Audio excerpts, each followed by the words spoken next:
To set up things earlier on, but I had to get something else as well. So thank you again for giving us your valuable time. We'll go through the 52nd month of Srimad Bhagavatam class here at ISKCON Scarborough. For those of you who've been through this journey, we really thank you for your patience and as well as more importantly for giving us your valuable time. So I'm just going to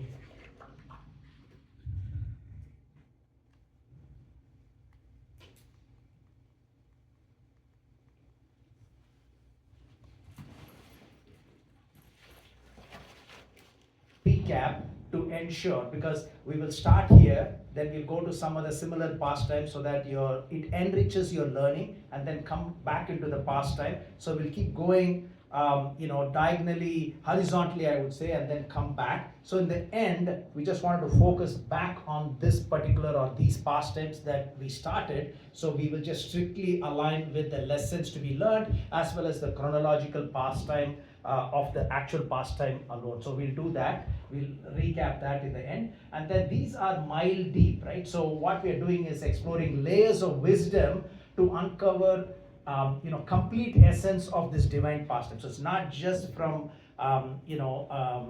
this particular story or pastime, but we'll take other pastimes as well so that we have good composite holistic learning of this particular pastime. So it takes about 80 to 100 hours to put together something like this. This is not like copying and pasting from Srimad Bhagavatam, say soft copy. So you get purports from, of course, Srila Prabhupada, but also from Vishnu Chakravarti Thakur, Sanatan Goswami, and other great personalities as well. So it gives you the nice, well-rounded approach to a particular pastime. So if you have any questions, please ask. That's how we will learn from your questions. If I don't have an answer, someone else will have an answer, or if none of us have an answer, we'll get it for you. Okay, so that's how we learn, right? So please take notes as you feel fit. You have book and pen as well. So again, thanks to Amal Thakur Prabhu, Kajan Prabhu. So they've arranged everything very nicely. So they get all the blessings. Hare Krishna. Yeah, let's put our hands together for the Prabhus and also for Mataji coming from so far. Let's put our hands together. Thank you so much. So you get the first table as well. Thank you. You're missing Prabhu though. He's coming. He's coming. Okay, perfect. If he does not, I won't be able to come. There you go. Okay, so then, so please take notes as you feel fit, right? Because we want to use one of the reasons why we have this audio visual classes is it registers much more than just sitting and giving a class. As you know, if somebody has to, I can talk for myself, right? So if I have to sit and give a class for an hour or two, it's much easier for me to do that rather than putting something together for the benefit of everybody. Because when we are able to use our eyes to read and then tongues to read as well, and then your sense of touch to write notes, your ears to hear, so many of your senses are being used here. Okay, so that's why this audio visual is always much more in depth and it registers much better as well. So we'll have the real world spiritual lessons, we'll discuss that, as well as what we'll do is we'll have the thought-provoking quiz in the end. Again, no change. For those of you who are here for the first time or relative newcomers, I just wanted to establish the the landscape of the Srimad Bhagavatam Katha that we've been having since 2015 onwards. So it's not like we just started and then we dropped. It's been going on. Try to do it once every month, but at least once every 2 months for sure you'll have. And as you know, it takes about 100 hours, so it's not easy to churn this out every time, because meticulously we have to make sure everything aligns properly as well. So if I have to go back here, yeah, so we have extracted, we have mined the gems and jewels from this pastime, so that we internalize this entire pastime. Hare Krishna, Prabhu. Hare Krishna. Okay, so again, one thing which we want to reiterate again and again is the power of attention. So attention is said to be the light. So it illuminates wherever. So there is darkness. If you put a flashlight, you get to know where you're walking. So attention is like that. It's like a light, and it builds relationship as well, as you know. When somebody is talking to me, if I keep on looking at my phone, yes sir, how are you? Yeah, I'm good. And then I'm typing. So it doesn't, it doesn't build a good relationship as well. Or if I keep looking at my watch when I'm talking to you, Prabhu, somebody is asking, okay, yeah, what is the question? Okay, so again, attention, right? So attention builds a relationship. So eye contact, not looking at the watch, etc. But in general, this is not how we have to behave during a Srimad Bhagavatam class. But again, the focus is on attention, right? So whatever we do, when we are studying, when we are doing anything, sportsmen, you need attention, right? So it's a foundation of learning, right? So if you are not paying attention, then we will not learn. And it also enhances our memory when we are paying attention, and it determines our skills, right? So if somebody is a great archer or a shooter or a great sports person, the difference is in their attention. So if you are attentive, then you become a great person in whatever you're focusing on. So if there's no attention, that's the difference between a great sportsman, somebody that is really good versus not somebody who's not really good. Okay? And it's a universal principle, right? From the simplest task to the most complex, the root cause of success or failure is often attention or lack of it, right? So again, this is a very general statement. Whether we are learning some instrument or anything, attention is key. Okay? So we mentioned that we started in 2015. As you can see, 2015 is here. We started off with King Yayati, and you can see a nice mix of pastimes from all over Srimad Bhagavatam. So we're not just focusing on Canto 10, because Canto 10 has got all of Lord Krishna's pastimes, and today we are going to hear and read 3 of Krishna's pastimes from 10th Canto. But as you can see, it's dispersed all over, right? So you can see the first one is from 9th Canto, second pastime Vritrasura, 6th Canto. So we take wonderful these wonderful Hare Krishna. Yeah, so these pastimes are extracted from all over Srimad Bhagavatam. It has about 18,000 verses, and you can see we have come a long way. For those of you who are part of our journey, thank you. And again, for those of you who have joined us recently, don't miss the classes going forward as well. So again, we have done it. We felt the pulse of all of you. What day is the best day? Is it Monday, Tuesday, Wednesday, Thursday, Friday? No, Sunday. No, we have regular program. Okay, Saturday when? Morning, afternoon, evening. So again, it can't be benefiting everybody, but this is the best of what we have gathered, and that's why we have it on Saturday evenings from 4 to 6. It might go a little over, but as you can see here, the number goes up, 31 at the end here, 40 here, and there we are. The killing of demon Trinavata. So you may be wondering, I thought you're going to cover 3 pastimes, but only 1 is there. So again, in this, the title of the 7th chapter of the 10th canto is only killing of demon Trinavata, but actually there are 3 pastimes within that. Okay. So we have covered almost 4,000 verses out of the 14,094 verses. So you may be wondering, Prabhu, you just mentioned 18,000 verses, but now you're saying it's 14,094 verses. So Srimad Bhagavatam, within Srimad Bhagavatam itself, it says it's got 18,000 verses. In the 12th canto, I think it talks about all the total number of verses in different Puranas. It talks about 18,000 verses. But when you go home today and when you start counting the verses in each chapter, all the 12 cantos, it will come to 14,094. Now don't think that, somebody forgot to the remaining thousands of verses, right? So again, these 18,000 verses are based on the meter. It's called Anushtup meter. Like Patra Pushpam Palam Toyam Yome Bhaktya Praj. But if you go to 5th canto of Srimad Bhagavatam, it's long prose lines, right? So it's counted as multiple verses within that one long verse. So again, we don't need to go too much deeper into it. I don't want you to get confused. But again, just remember Srimad Bhagavatam has got 18,000 verses. But when you count it verse by verse, because many of those verses are many words within that, many long verses, and then so it's got about 40,000 verses. From our standpoint, for us to know how much we have covered over almost 30% of Srimad Bhagavatam. But in reality, we have covered over 76% of the entire Srimad Bhagavatam. Okay?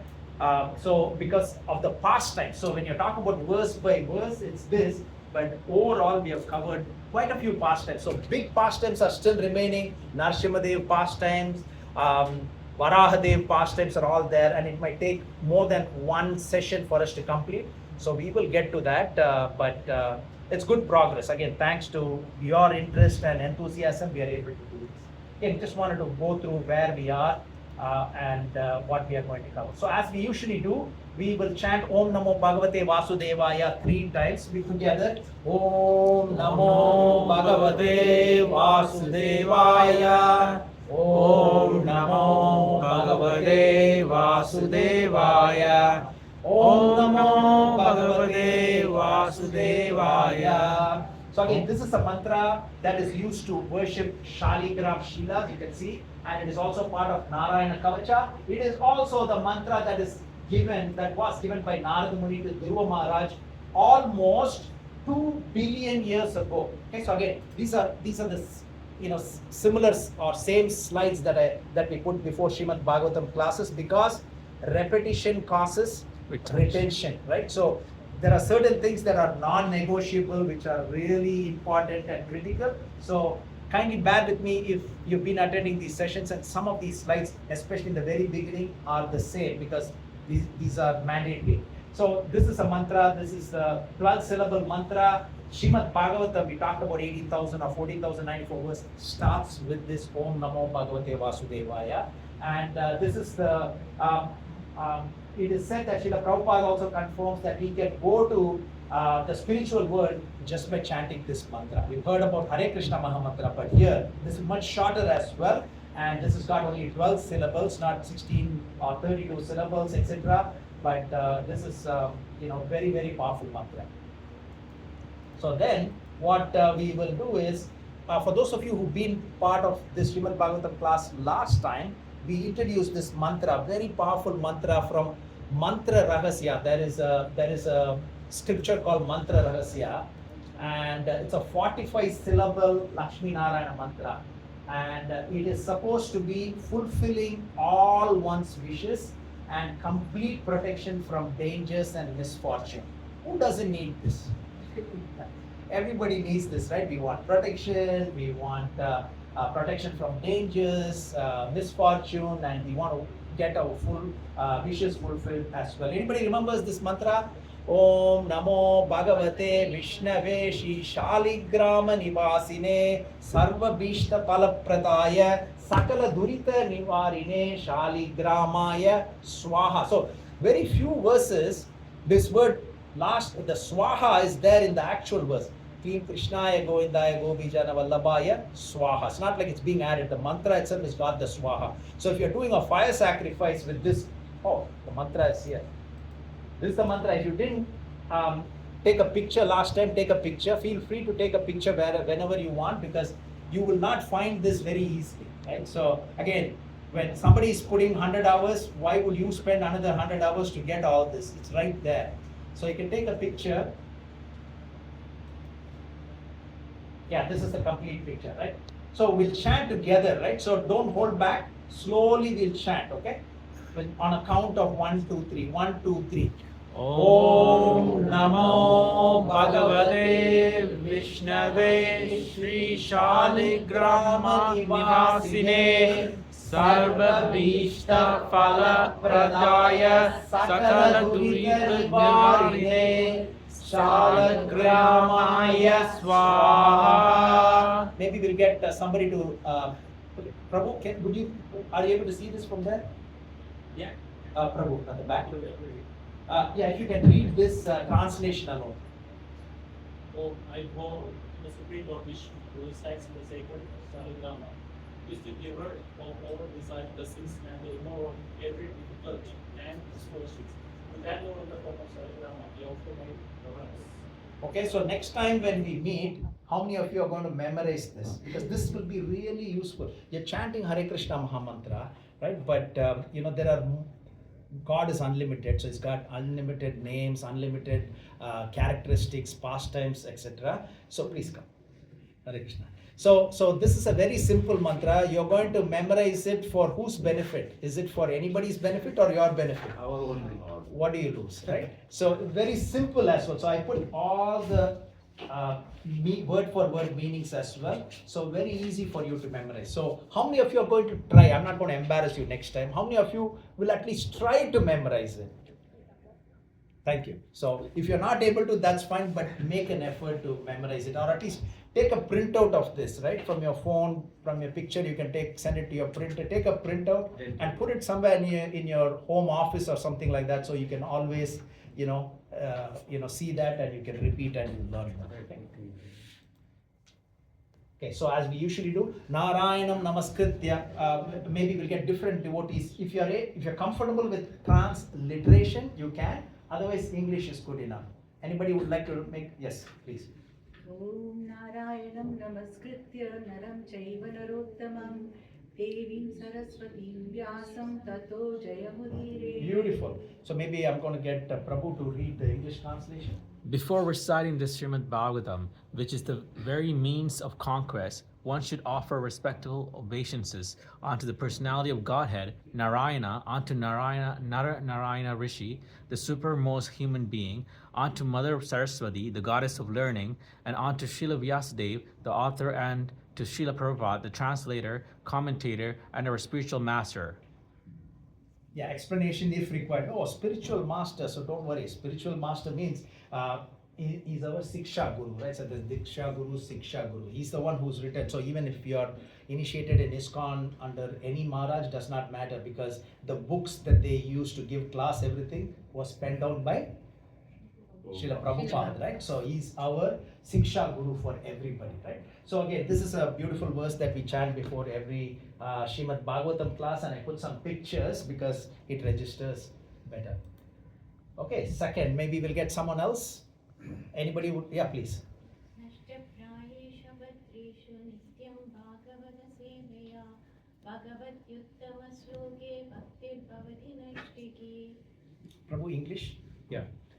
By the regular attendance in the class on the Bhagavatam and by rendering the service to the pure devotees, all that is troublesome to the heart is almost completely destroyed, and loving service unto the personality of Godhead, who is prized with the transcendental songs, is established as an irrevocable fact.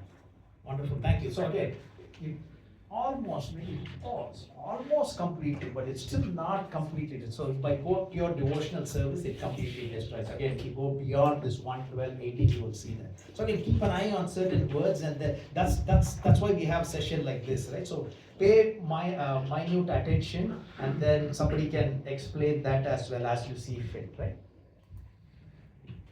This is a beautiful verse. Nigamakalpataror galitam palam sugamugamata dravasamyatam pipata bhagavatam rasamalaya mukharo rasika bhuvi bhavukaha. So maybe we'll get someone else. Maybe anybody, Hare Krishna. Anybody would like to, yeah, please go ahead. O expert and thoughtful men, relish Srimad Bhagavatam, the mature fruit of the desire tree of Vedic literatures. It emanated from the lips of Sri Sukadeva Goswami. Therefore, this fruit has become even more tasteful, although its nectarian juice was already relishable for all, including liberated souls. So this means, this is glorifying Srimad Bhagavatam. This is the third verse in the entire Srimad Bhagavatam, right? So beautiful verse. So here, it says, this is relished even by liberated souls. So somebody who's got nothing to do with material life, even if they are liberated, it doesn't mean that they are, in some other spiritual world. Even in this material world, somebody can be liberated if they are exalted souls, right? So this is not just for devotees, but also exalted devotees, you can say. They also relish Srimad Bhagavatam. So that's why we are having these Srimad Bhagavatam sessions, so that we can also benefit from this. So importance, I always put in a couple of verses. Mind these verses from elsewhere, from Srimad Bhagavatam and elsewhere as well, so that it gives us the impetus to learn Srimad Bhagavatam or hear from Srimad Bhagavatam. So this is a prayer by Queen Kunti. Anybody would like to recite this? Shrinvanti gayanti grinanti abhikshana saha. So anybody? This is the tune. I just wanted to put that, Shrinvanti gayanti grinanti abhikshana saha smaranti nandanti tavehitam janaha Daiva pashyanta chirena tavakam Bhava pravaho paramam padambujam. Anybody? English from here? O Yes, Krishna, those who continuously hear, chant, and repeat your transcendental activities or take pleasure in others doing so, certainly see your lotus feet, which alone can stop the repetition of birth and death. So simply by attending the Srimad Bhagavatam classes, no more birth and death. That's what it says, right? So again, attention, as we discussed, is key. Okay, so we'll take one more. Oh, this is my favorite. So this is something that you can also try to memorize. One of the most stunning verses that you can see. Okay, so this is. I'm going to show the picture first. I was able to get the picture. So I don't know whether it's very clear from there. So this is a ditch water, dirty water. Okay, the calf is drinking dirty water, let's say poisonous water. This beautiful stream of pure water going. You can just make little effort to go and take that, but this is easy, but it's not good for the calf, right? So again, I just put this picture, but now read this verse. So this is by Rupa Goswami. Just English, somebody can read if you're interested in the Sanskrit, it's a long verse. It's not like Anushtup meter or the meter that this goes like this. Apispara mode pratipata sudha kodi madure. So it's a long verse, right? So I can send you, maybe I'll send it to you, can send it to others. This is something that anybody can memorize it. So maybe Prabhu, would you be able to read the English translation? And others, just meditate on the translation and the visual there, okay? Although the very sweet nectar streams of your transcendental pastimes swiftly flows through the Puranas, the call of my mind has now... The calf, right? The calf. Sorry, the calf of my mind has now entered a ditch to drink the poison of material sense happiness. Lord of the calves, please quickly curb him with your stick of mercy. Stick of mercy. You know, that little calf is going to the wrong place to drink. Yeah, just slightly bring him to the nectar stream. This is from the nectar stream Puranas, all the pastimes of Lord Krishna, Trinavarta, Sakadasuras. But he goes to this. I mean, working and doing, that's not, we're not talking about that as material sense happiness, right? So which is much more, illicit and errors of omission, errors of commission, right? So it's not day-to-day activities. But how's this beautiful verse, right? So this is by Rupa Goswami. Very nice. So again, if you want to take a picture, please take a picture because you won't get this normally, you won't see all this. Prabhu, can you repeat that sloka? Yeah. Apispara mod, which one, English or? No, that Oh, okay. So this is, the beautiful verse from Rupa Goswami. I'll send the actual recitation by Dravid Prabhu to you and you can send it to others, right? Apispara mode pratipada sudha koti madure purana gramantar vahati tava leela rasa gyare manovatsa phatum vishaya vishagarte vishati me kripa yasya turnam damayatam amum tarnakapate. So beautiful melody will be there, but this is something that we can also memorize it as well. Okay? So again, with that, we will just go through the aerial view of Srimad Bhagavatam. Okay, so this is the bird's eye view. When you're coming in a plane, close to Toronto, when you're landing, when you look at it, all the CN Tower, everything looks small. You're looking at the forest, okay, not looking at the tree yet. Okay, so tree is, we can say, today's Srimad Bhagavatam class, but this is the forest of Srimad Bhagavatam, right? So we have, remember we mentioned 12 cantos. So this is 12 cantos, and each one of the cantos, our acharyas explained that it represents different parts of Lord Krishna, lotus feet, these two are lotus feet, thigh, etc. So the pastime that we are going to, 3 pastimes are from 10th canto, which is lotus face, 10th canto. How many chapters are there? 90. The biggest canto of all, 90 chapters. And how many verses? Almost 4,000 verses, right? And that contributes what percentage of the entire Srimad Bhagavatam?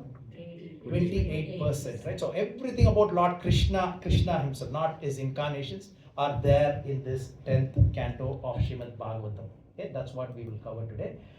This is just my legend in the presentation. Black text is from the same pastime, purple is from other pastimes, red text is commentary by our acharyas. Okay?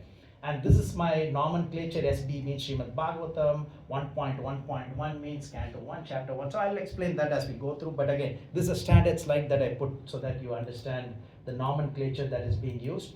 For those of you who are distributing books, how many of you distribute books?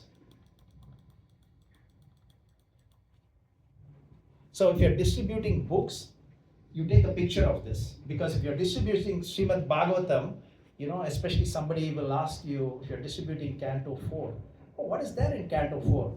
You need to be on, at least have a nice summary of what is there in each canto. Of course, dive deeper and get attending all the Srimad Bhagavatam classes, you'll be well equipped with what you need to explain to them when you're distributing books. Same thing with Bhagavad Gita, right? Like we have X number of chapters, what is there in each chapter? We need to know that so that we can actually explain it to the person who does not know, right? So this is a real good summary I painstakingly put together a few years ago, and again I try to flash this in our Srimad Bhagavatam class so that you get to know what is there in each canto. So Narasimhadev pastime, anybody just off the top of without seeing it, Narasimhadev pastime.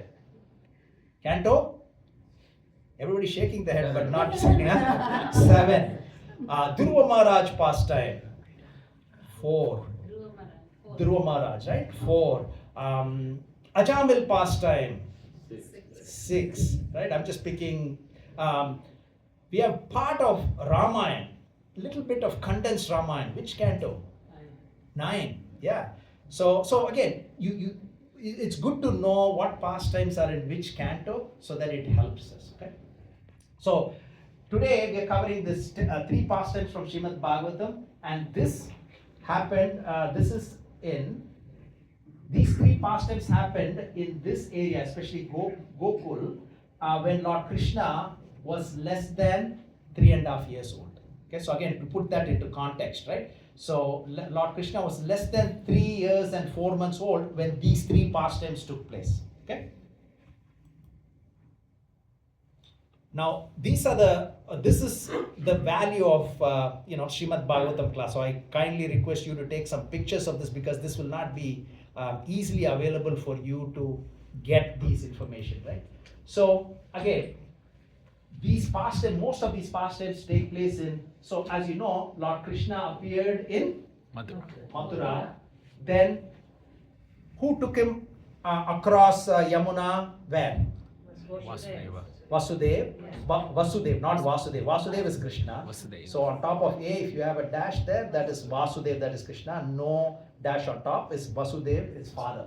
So Vasudev took Lord Krishna from where was he born? In the palace, the prison cell? Prison cell. So from here, this is the Yamuna river, crossed, and he went to Gokul. Okay, so now just to put that in context, how many kilometers is that? 11 kilometers. Okay? Approximately 11 kilometers. The distance may be shorter, longer, 5,000 years ago, but right now it's about 11 kilometers. And then for a period of time, Lord Krishna was there, and then there were a lot of these demons attacking Lord Krishna. So then Nanda Maharaj and all of the cowherd men, no, this place is too dangerous, so let's go to Vrindavan. So from here, they again cross the Yamuna, that's about 21 kilometers, they go to Vrindavan. And then Lord Krishna killed many demons there as well. And then he moved to Mathura when he was about 18 years old. He came to Mathura, and there were so many pastimes there as well.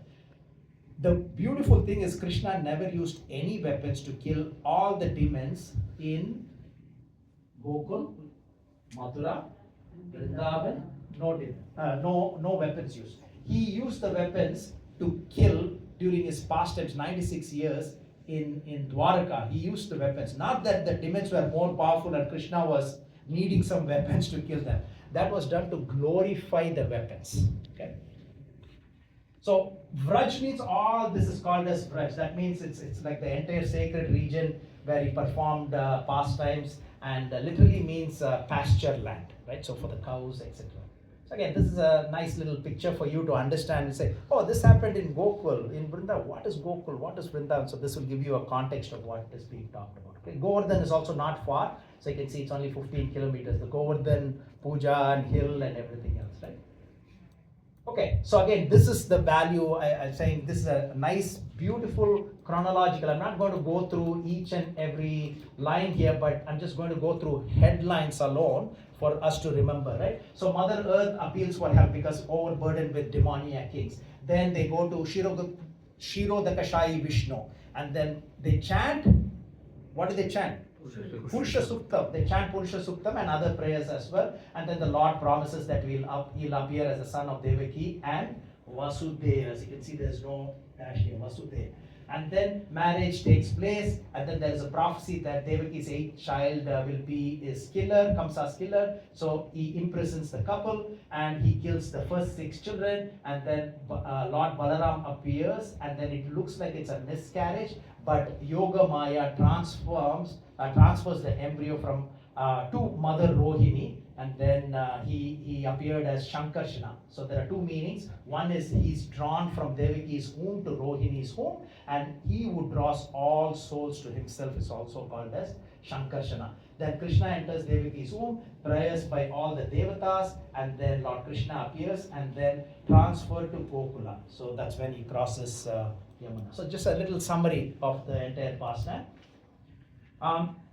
So again, just to reiterate, these are all the pastimes that took place, Lord Krishna's pastimes that took place in Gokula. So here, Krishna enacted his 125 years of earthly pastime, mainly in Gokula, Vrindavan, Mathura, and Dwaraka. That's where he took all his pastimes were there. But that doesn't mean that he didn't go to Indraloka. During some of these pastimes from earth, he goes up, especially 10th Canto, 89th chapter, etc. He goes to different planetary systems as well to enact his pastime as a result of what is needed on earth. But mainly, I would say the anchor of his pastimes are in Gokul, Vrindavan, Mathura, Dwaraka. Okay? So these are the only pastimes that took place in Gokul. Putana, Shakatasura, which we are covering today, Trinavarta, and then Lord Krishna drank Mother Yasoda's milk and then yawned, and then Mother Yasoda saw the entire universal form, and then Damodar Leela took place in Gokul, Hare Krishna. And then the fruit seller pastime also took place here. Okay? And after the frequent attacks by the demons, the elders headed by Nanda Maharaj decided, oh, let's go to Vrindavan, it's a safe place. Did any of the demons try to attack Krishna in Vrindavan? More demons than this, right? How do we know? These are all the pastimes that took place in Vrindavan. Again, no weapons were used by the Lord. Matsasura, Bakasura, Agasura, Brahma Vimohana Leela. So if you remember, Brahma kidnapped all the calves and cowherd boys. We know that pastime, right? So that is the Dhenukasura is the which animal? We covered that here. The donkey. Donkey. Kaliya pastime. Snake. Pranambasura, he was carrying, swallowing forest fire the second time, because it takes place the first time here and then again here. We'll cover that once. Brahmana's wives were blessed. Go over there in all these pastimes. The last demon was Vyomasura in Vrindavan, who was killed. Okay? So if you have taken a picture of this, take it, because some of these pastimes you don't have a chapter with the heading. 2 or 3 pastimes will be in one. But again, I'm counting the pastimes as it is stated in Srimad Bhagavatam for you to relish later on, right? So, and then Lord Krishna spent 18 years in Mathura, from when he was about 11 years to 29 years. Again, no weapons were used here. These are all the, I would say, demons or not so great personalities, right? Because one washerman was killed, a weaver.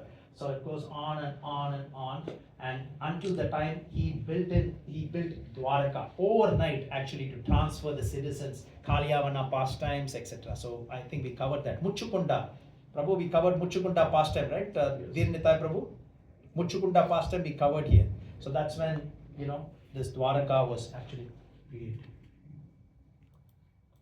And then these are the pastimes. 96 years Lord Krishna spent in Dwaraka. Most time that he spent in his 125 years were in Dwaraka as a king, right? He had married 16,001 queens, etc. So these are all the beautiful pastimes that are there that he enacted for 96 years as well. So again, it's a nice little summary. So this will give you a good glimpse of Krishna's pastimes in different areas in Vrindavan, Mathura, etc. Okay, so I think we covered this fight with Banasura. He had 1,000 arms, right? Yes. He goes to Assam. For those of you following cricket, there was a test match between who did they lose to? South Africa, India and South Africa in Assam. right?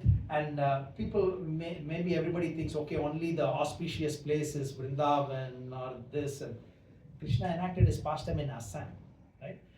So for those of you know, in the eastern part of India, right? Okay, so now after this nice little introduction, which will help you understand the different pastimes at different timelines of Krishna, now we'll get into the actual pastime of Lord Krishna, what we want to cover today. So it's tiny feet, mighty kick. Okay, so that's the first part, because we said we are covering three pastimes today. One is Shakatasura, second one is Trinavarta, and the third is how he showed the universal form.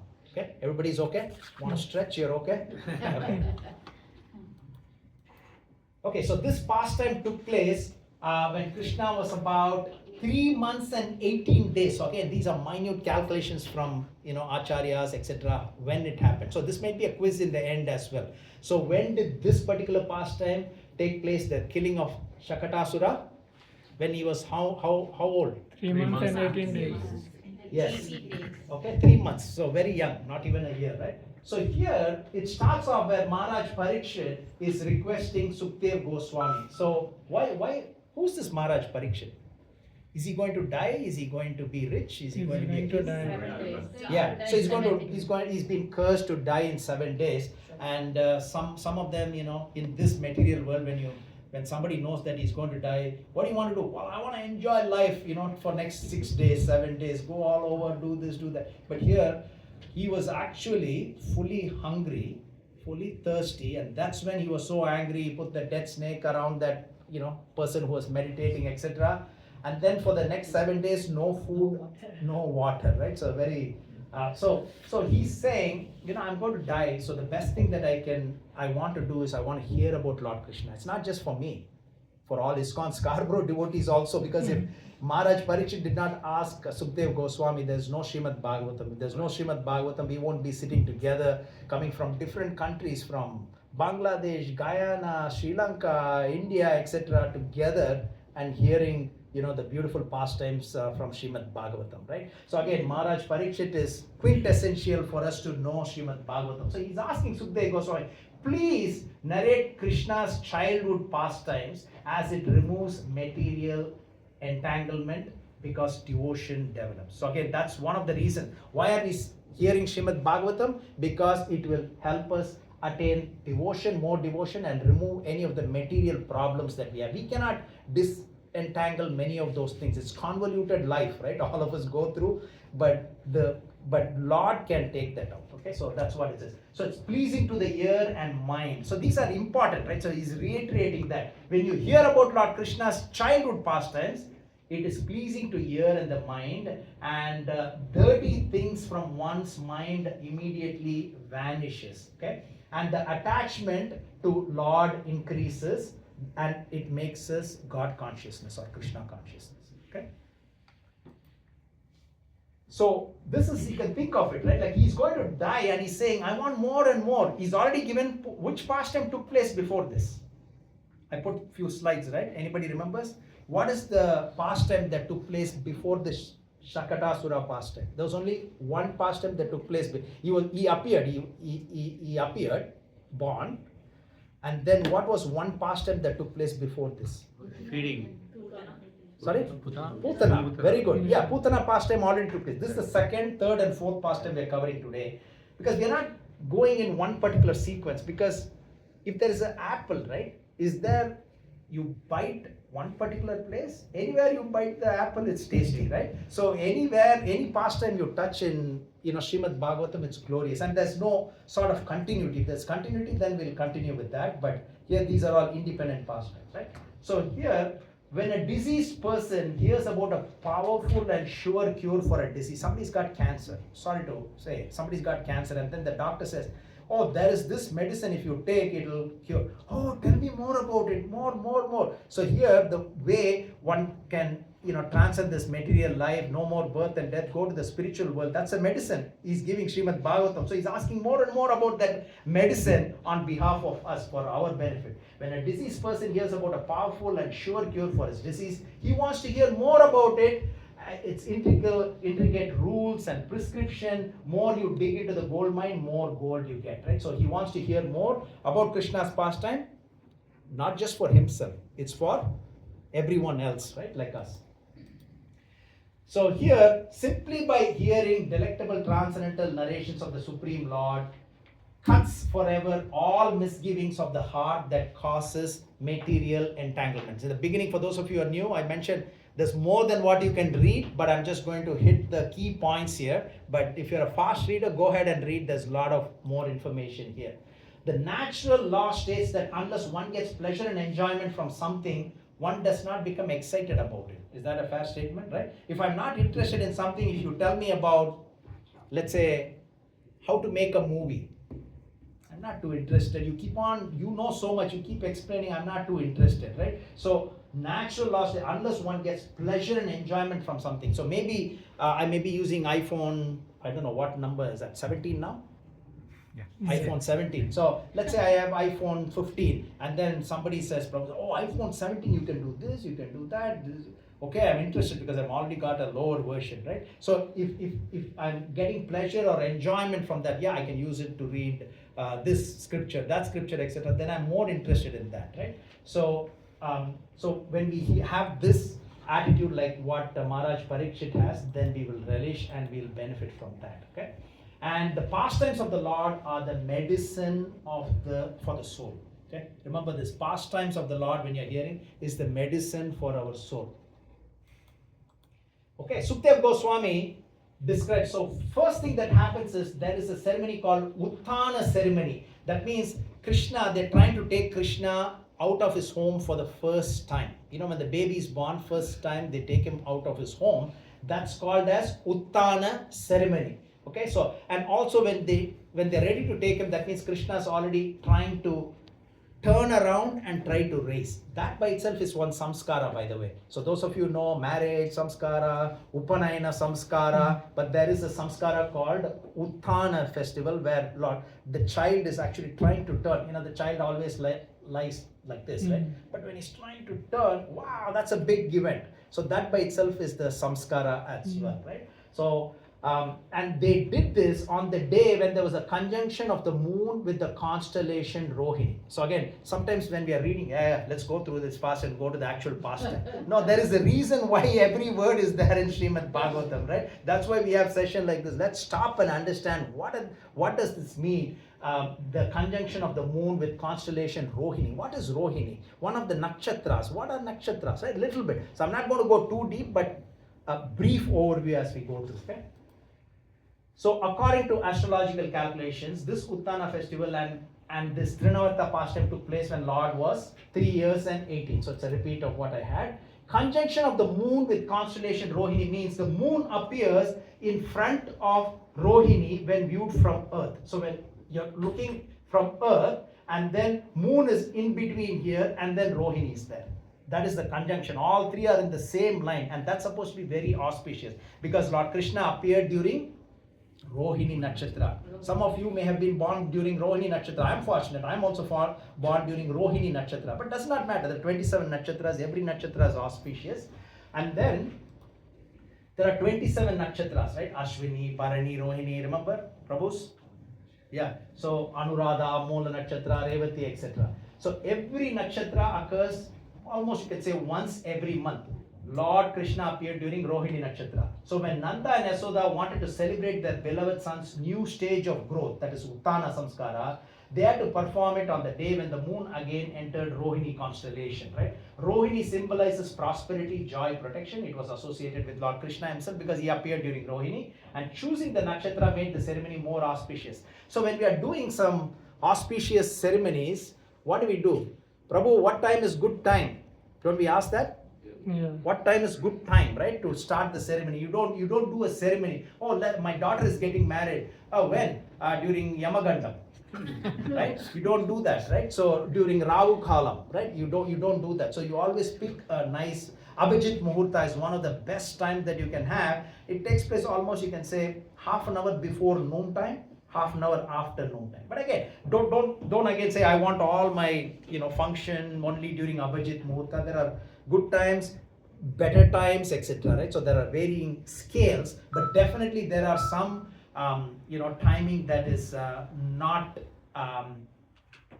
preferable. Okay, let me put it that way. You don't do a marriage during Yamagandam, Rahugalam, etc. Okay, so here a particular time was chosen for this beautiful event. Okay, everybody follows that? Okay, so far. Okay, okay. So in such a ceremony, when the child is ready to leave the home, but he's already turned and he's trying to get up, right? So, and then this is a beautiful picture here. You can see they're giving him bath, etc. So samskara means, maybe I'm going to get. Please come. Anywhere. Here, come. We have more spots here as well.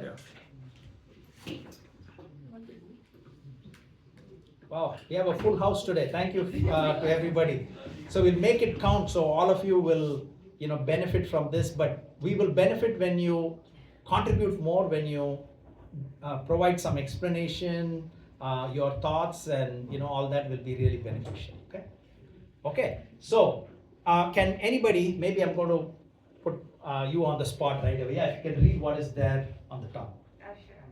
The killing of the demon Shakatasura in Vedic and philosophical texts is samskara, is a sacred rite or ceremony that purifies and sanctifies the person's body, mind, and soul at each important stage of life. These are divinely ordained rites of passage meant to elevate a human being from mere biological existence to a dharmic and spiritual life, samskara. Helps revive the lost relationship of the soul with the super soul and Paramatma. Okay, so I know we were busy with a few things. Thank you for joining. Thank you very much. This is a brief description of what a samskara. We said samskara. We said, in Brahminical family, they put the sacred thread, right? That's called, they say punal, upanayanam it's called. So that's one of the samskara. Marriage is another samskara. When somebody dies, that's also a samskara. Then you have pumsavana, simanta, garbhadan samskara. I think I have a slide on that. But all this is called as samskara. So what is samskara? It's a sacred rite or ceremony that purifies and sanctifies a person's body, mind, and soul at each important stage of life, right? So you see, this was when Krishna was baby, then when he grows up, etc., etc. So that's why we also follow the samskaras, and many devotees perform samskara, especially Prabhu and Mataji. They always do all samskaras for their, granddaughters, etc. Right? They've been doing it, and many of you as well. Dhir Nitai Prabhu and Govindadas Prabhu always perform samskaras as well, right? So those are noble deeds that they do. So again, samskaras are important, okay? So it helps revive the lost relationship of the soul with the super soul or Paramatma. That's why we do samskaras, okay? So again, very busy slide. You want to take a picture, it will help you later on because you won't get this very easily. So these are the 16 main samskaras, right? Starting with Garbhadana samskara. This is the conception, right? Then followed by Pumsavana, Simantonayanam, 8 months old. That's when we take this porcupine quill. Yeah. You've heard of, all of you know porcupine, right? Yes. As a lion or tiger or cheetah been able to successfully kill a porcupine? No. Never, right? It's got 30,000 quills, right? Sharp quills, but it's got antibiotic in the end, so it doesn't actually kill the other living entity that is trying to attack, but nothing can kill a porcupine because of these sharp quills, right? So that's why you use this for the child's mother, so that there is protection for the mother, there's more protection for the child, etc. Right? So that is when you use for Simantonayanam, Jatakarma's naming ceremony, Namakarna naming. This is purification. Uttana we talked about, Annaprashna, first grain giving ceremony. Then you have Chudakarna, which is not combing, shaving. Sorry, my action was wrong. Yeah, it's like shaving the hair. Why? Oh yeah. Okay, every child is born with, whether you're a girl or a boy, the child. Mundan ceremony. Why you do that? Because it is said, because when the child is born, the child always comes with hair. Have you seen? No child comes bald headed. There's always some hair. It is said that the hair is the traits from the karma and everything from the previous life. So you clean that, you start clean slate, right? Like rub everything out, right? So that's why you do the Mundan ceremony. So again, we are doing Srimad Bhagavatam, but because there are references here, I'm just picking something, right? So you take the previous karma out, right? So that is what is Chudakarna. Then ear piercing, right? So that's what is Karna Veda. Then Vidyarambha. First time the child is, the father writes Om in the tongue, right? So all that. I don't know whether all of you have gone through it. Sometimes I don't know, but it's never too late. You can do it for your children, grandchildren, etc. Right? So don't miss an opportunity. Get somebody who can do this. It'll be benefiting you, right? So then we have Upanayana, sacred thread ceremony. Then we have a completion of student life. Then we have first shaving, another shaving, that is gift of cow after the education is done. Marriage, then Antyeshti. Okay. So again, when we are performing, when we are taking part in these type of samskara, don't think that, why would I need to do? So if you're all following Srimad Bhagavatam, Bhagavad Gita, it's there in Srimad Bhagavatam, and we are continuing that, okay? If not that Uttana, you do something that you can, so that, you get benefit from that. Okay, we talked about 27 nakshatras, so I put them in the zodiac wheel. It's not very bright, but the fourth of the 27 nakshatra is Rohini nakshatra. Okay, again, just for your information, no need to worry too much about it. But any samskara that you do that for the pleasure of only God. Okay, so maybe we are going to get somebody to read the English translation who didn't read yet. Anybody would like to? Just this. Yeah. Yes, go ahead. A celebration without offering it to me is merely worldly entertainment, not worship. In essence, if one celebrates a festival yet does offer it to me, such joyless worship brings no pleasure unto me. Oh, sorry, it should be does not offer. I apologize. So sometimes I do it in the night, and when I proofread it, I think everything is okay. But second person, maybe I'll get somebody's help after I do this. Okay. So again, basically, a celebration without offering it to me is merely worldly entertainment, not worship. So even when the Indian women team won the World Cup recently, right? Yeah. So even if you're involved in this, that's your karma. So when they win the cup, you see everybody was thanking God and everything else, right? So again, in a way, that celebration without offering it to me, they are offering it, right? So you can do it in many different ways, right? So but because the intent of any sacrifice, including samskara, is to satisfy Krishna, Lord. Okay. So Lord Krishna is called as Yajna Bhuyuk, Yajna Isham, Yajnapati, Yajna Purusha. That means he's the complete enjoyer of all the sacrifices. So sacrifices means don't think only fire sacrifice. Okay. So sacrifice is also the chanting of holy name. You're sitting for 1 hour, 1.5 hours. Anytime you're chanting, that's a sacrifice, and that is also for Krishna. Okay. Aham hi sarva yajnana. I am the only enjoyer and master of all sacrifice. See the word here. What is this? Only. Not some, right? I'm also part enjoyer. No. So only enjoyer. This is exactly from 9.24. Okay. And then 5.29. Most of you should know this. You have memorized this. If not, you have to memorize. The other one was optional. In the beginning, he said, who can memorize this? This one is mandatory, okay? For those of you who know, we're going to chant this slowly, okay? It's okay. For those of you, please take a picture if you're not. I'm not putting anybody on the spot. I'm just saying this is one of the common mantras that, seasoned devotees, especially if you're initiated or on the verge of initiation, you have to know this. Slowly we chant. Bhoktaram yajna tapasam sarvaloka maheshwaram suhridam sarva bhutanam gyatva mam shantim richate. A person in full consciousness of me, knowing me to be the ultimate beneficiary of all sacrifices. Again, ultimate beneficiary of all sacrifices and austerities, the Supreme Lord of all the planets and devatas, and the benefactor and well-wisher of all living entities, attains peace from the pangs of material misery. So if we have any material problem, that means we are not following this. So anything that you do, you offer it to Krishna, then there is no more misery. Okay?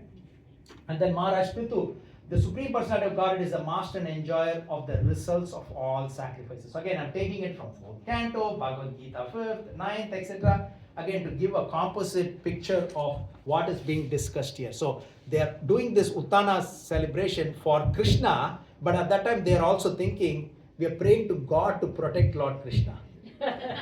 Right? Because of the Mahamaya potency, that we'll get to that in a minute. Mother Yasoda honors the Brahmanas who chanted the Vedic hymns. I put that in green text to see how many times Vedic texts are being referred here. So what are Vedas? How many Vedas are there? 4. 4. So in the very first verse of Srimad Bhagavatam, it says all the 4 Vedas were given to Brahma by Lord Krishna. Okay, so when you're chanting any of the Vedic verses, it's given to you and for us by Lord Krishna. Okay, so it's not made up by anybody.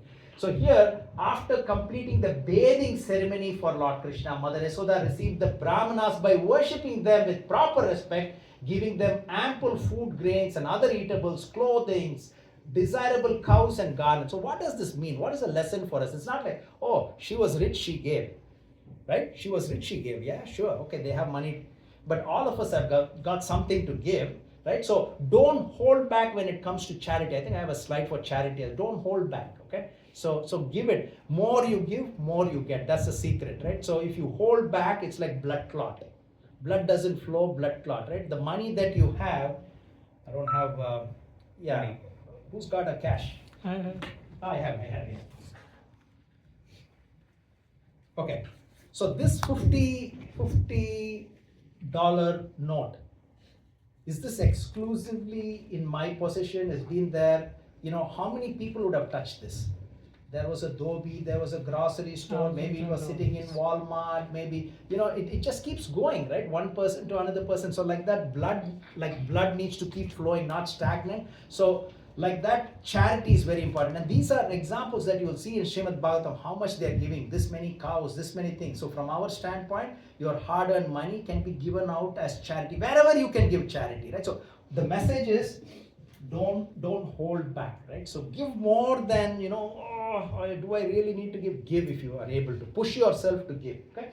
So here, the Brahmanas properly chanted Vedic hymns to observe the auspicious ceremony, and when they finished, Mother Yasoda saw the child felt sleepy. She laid him down on a bed until he was peacefully asleep. Okay, because there were a lot of people coming for the function in the house. So baby went to sleep, so she put him on the cart. But again, it's not inside the house, you'll get to know. It was slightly outside the house. Okay, there's beautiful bed there. So absorbed in the Uttana festival, Mother Yasoda serves the guest as baby Krishna suddenly wakes up. You know, the child goes to sleep and suddenly wakes up as well, right? We all have child, we know that, right? So he suddenly starts kicking in divine anger, right? So he wants milk. So he angrily put his leg upwards. So baby Krishna strikes the hand cart with his soft feet, shattering it and scattering the utensils, because that was there was a bed. They put Krishna in the bed, and on top of it is like a shade, right? Like for sun and everything in the backyard, you can think in your backyard. And then there is this massive hand cart with heavy utensils. You know, for those of you who've been to Toronto temple or much bigger temples, do they cook in small containers? Oh, let me cook this, right? You've seen the container size, very heavy. So massive pots. So many of them are given free food. So you can think the weight of all these pots on this hand cart. So it was massive, heavy. So Krishna was lying down underneath the hand cart in one corner of the courtyard, right? Because when you read it, the first time when you read it, and then this will be after few pages, few verses, then you think, how come there is a problem in Srimad Bhagavatam? They said he put it on the bed, and now so you need to read each and everything and connect everything together. So the bed was in the courtyard, not in the bedroom. Okay.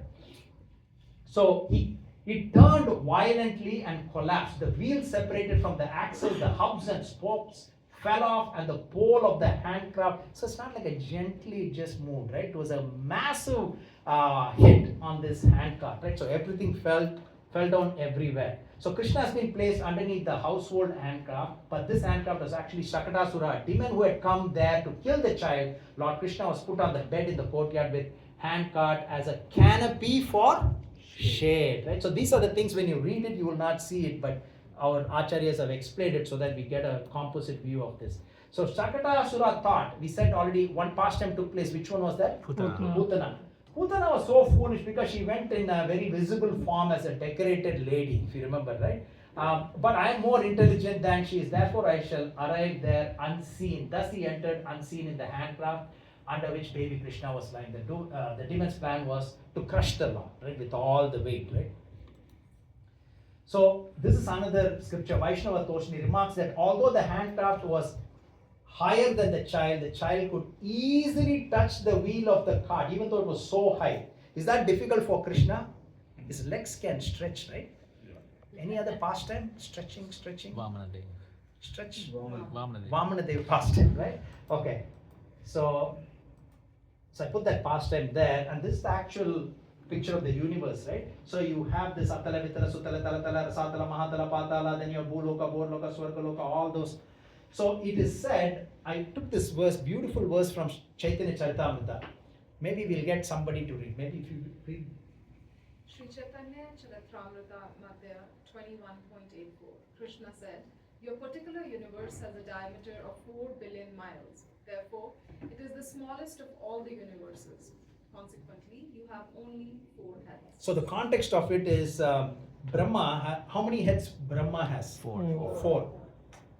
That's because the universe that we are living in, it's supposed to be the smallest out of billions and billions and billions of universes that are there, according to our scripture. So it is said, you can think of this whole room, right? To put that mildly, this whole room is filled with mustard seeds, the black mustard seed, and each mustard seed is one universe. And the smallest of the mustard seeds is our universe.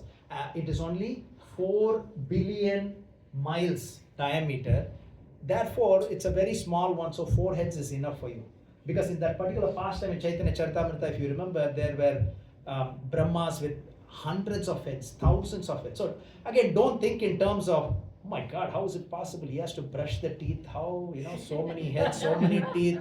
How is he going to cross from one room to another room? So those are something that from our limitation, right? But if you just stick with this one, this is easy for him to reach, right? So he can even reach 4 billion miles without, much of a pain, right?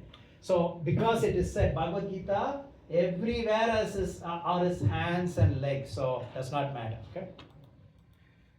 So here you can see Shakatasura is here, and then everybody is just confused and wondering what had happened. So this is one of the lessons for us, right? Sometimes when we offer food, boga to Lord, what do? For those of you who do that, right? So we offer it and then we give few minutes, and what do? We come outside, check our phone, anything that is going on, right? Yeah, you left him to eat, but then the attention should be there, right? Meditate on Lord Krishna, eating that and getting that. So we need to be in that full consciousness, right? So Lord Krishna feels towards his mother, this again from our Acharya, it's not my thing, right? So again he's saying, you do not listen to my crying for milk, therefore I shall teach you a lesson by breaking your cart and destroying everything in it. Thus by kicking his legs, he turned over the cart and killed the demon Shakata, who was pervading the cart. Through this act, he accomplished 2 things. One is he's teaching Mother Yasoda to be attentive towards him, and also 2, he's killing Shakatasura. Okay? Lord Krishna, this is the value add, right? So this is what we do. We combine, we bring in other pastimes, right? He always does more than one thing at a time, right? Multitasking, you say, remember? Multitasking. Who can be more of a multitasker than Lord Krishna? Some examples here. Lord Krishna satisfied Brahmana who lost all his 9 sons, saves Arjuna, as well as goes and sees Mahavishnu. Remember this pastime? 10.18. And if not, that's okay. Multiple things Lord Krishna does in one act, multiple things are done. Here, in 6th canto, he asked the Devatas to get Dadichi's bones to kill Vritrasura. So he's glorifying Dadichi, he's protecting the Devatas, and he liberates Vritrasura. Okay? So I'm introducing all this because when you're reading a pastime, I want you to be attentive to all these things that are happening, right? Just don't superficially read it, because every word, every line has got so much within each. This is again, we're just scratching the surface and bringing this. If you read it again, you'll get much more insights, right? Kalyavana, we talked about Kalyavana. Through Muchukunda, so he's glorifying Muchukunda and also killing Kalyavana, and goes on and on and on. Okay, so he does multiple things at the same time. His acts are extraordinary. Okay, anybody would like to take a stab at the transliteration? Bhume suretara varuta vimarditaya kleshavyayaya kalaya sisa krishna kesha jatak karishyati jananu palakshya marga karmani chatma mahimo panibandhanani. So once you know the meter, then it will be easy for you to memorize as well. Okay, maybe we'll get somebody who didn't read. Yeah, please. When the world is overburdened by the fighting strength of kings who have no faith in God, the Lord, just to diminish the distress of the world, descends with his plenary portion. The Lord comes in his original form with beautiful black hair, and just to expand his transcendental glories, he acts extraordinarily. No one can properly estimate how great he is. Okay, so again, this is not from the 10th canto, this is from second canto, right? Again, just to bring in the importance of his extraordinary pastime. Yeah, Lord, you think the king needs to come and kill somebody? No, the Lord does not need to come, but he can use his energy, expansion, servants to do it, but he does it because to give pleasure to the devotees and also to bewilder the materialistic people by performing these supernatural pastimes. So the residents of Goloka are bewildered by this handcraft sudden destruction with no cause. Usually what happens is there is a tornado, there is a tsunami. Yeah, this heavy things can turn over, right? So recently there was something in Philippines, I think, right? There was a massive hurricane or something in Philippines. You can see things, ships and everything. Even in Sri Lanka. No? In Sri Lanka as well. Yeah, I'm talking about wind and things like that, right? For a car to be overturned, etc. in Sri Lanka. So many times it happens, right? Ships can be overturned, etc. Yeah, there's massive, something happened. But here, everything's so peaceful, nothing, no rain, no hurricane, nothing. But then this so heavy handcraft with all the heavy utensils has turned upside down. So they can't understand, right? So they think that some superpower had been involved in this act and they cannot conceive how this child could be the cause of this, right? So again, Yoga Maya is covering them with the influence so that they will not recognize his power. So sometimes they think he's God, sometimes he's not. They go in and out if you read the pastimes, right? So Yoga Maya and Mahamaya, what is that? Anybody? Yoga Maya, Mahamaya. Have you heard this term? Yeah. Yes. I think Yoga Maya is for covering the minds of devotees, whereas Mahamaya is for the materialistic. Yes. So one way to say that. So Yoga Maya, they are actually one and the same, like electricity, right? You can use electricity for air condition. The same electricity is used for heat. Now all of us have turned on the heat even here, right? So it is run because of electricity. Now you open the fridge is there, right? You open, it's very cold. It's very warm here, but it's all because of electricity. So it's the same energy of the Lord. So Mahamaya is the energy of the material world and Yoga Maya is the energy of the spiritual world. Yeah. Okay? So Narada Pancharatra says Mahamaya is a partial expansion of Yoga Maya. Okay?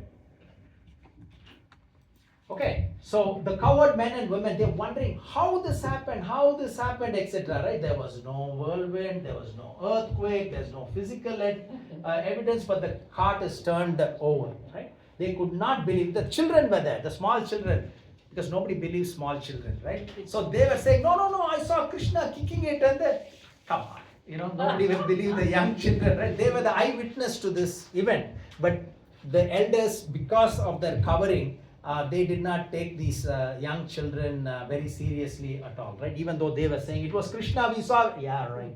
So anyway, so even though the young children were the actual eyewitness to this wonderful activity, the adults could not understand it due to the potency of Yoga Maya.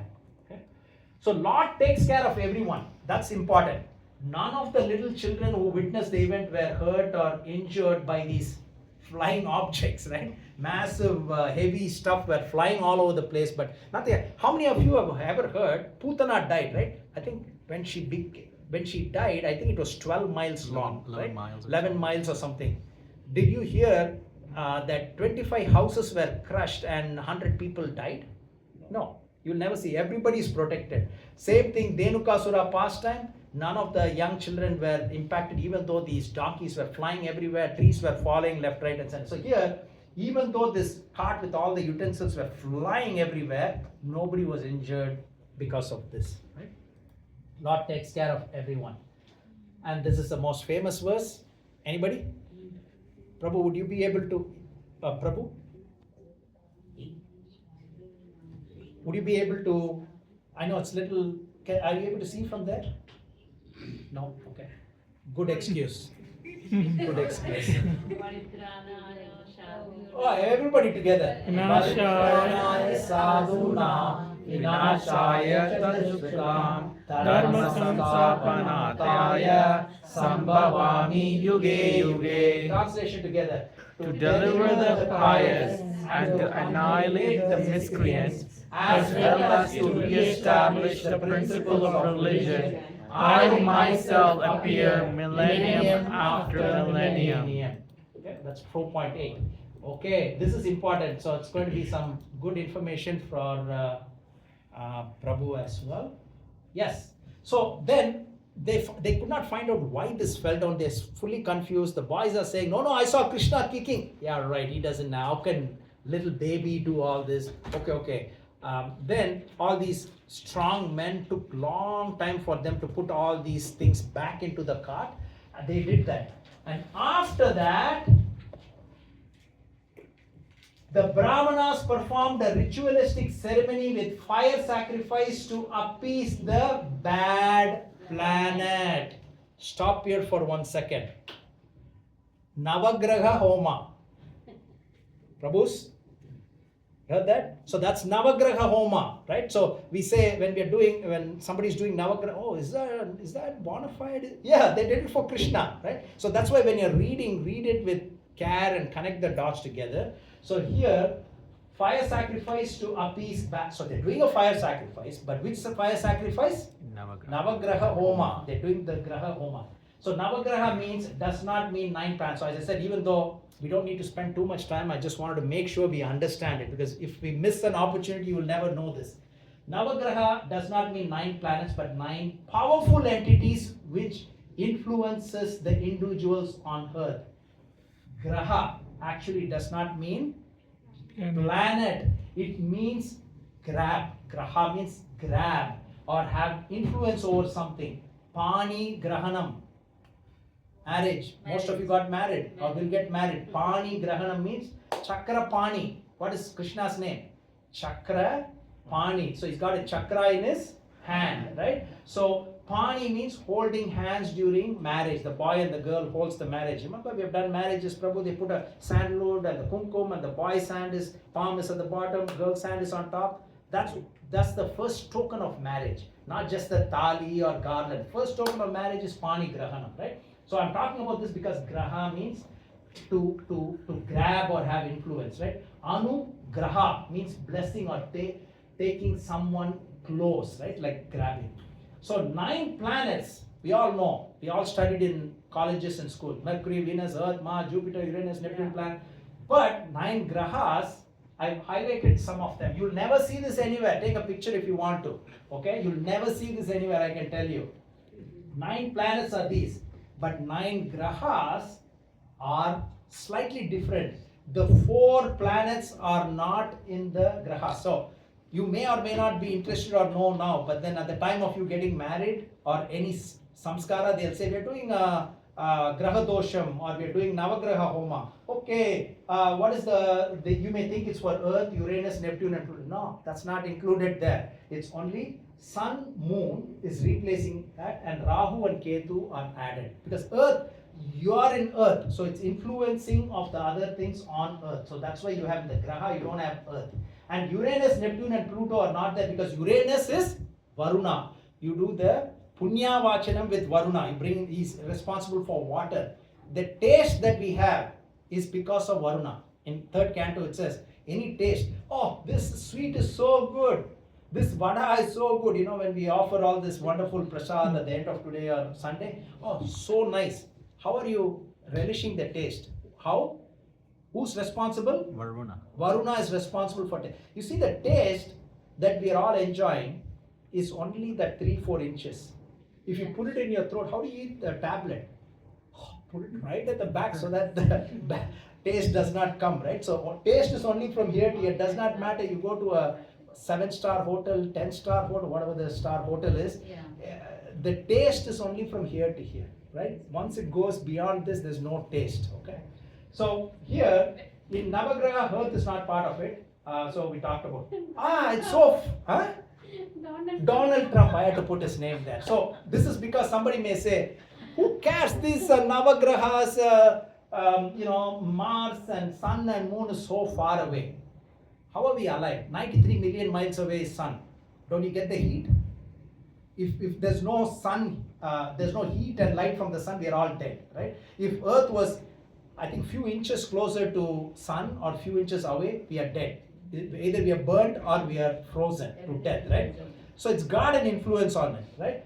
Distance does not matter. H1, they're all poor people in India and other countries, not poor, intelligent people waiting for visa. He just puts in something and then thousands of miles away it is impacted. So distance is not, I'm just giving a material example here, right? So distance will not matter. Take an example. I have to think of all these examples, right? You have heater at home. Heater is in the basement. You are 2 floors above. Don't you get the heat? Right? So you have that thing.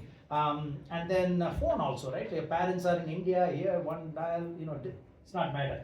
Gravity, right? So of the moon pulls ocean waters higher, and then you can see that impact, right?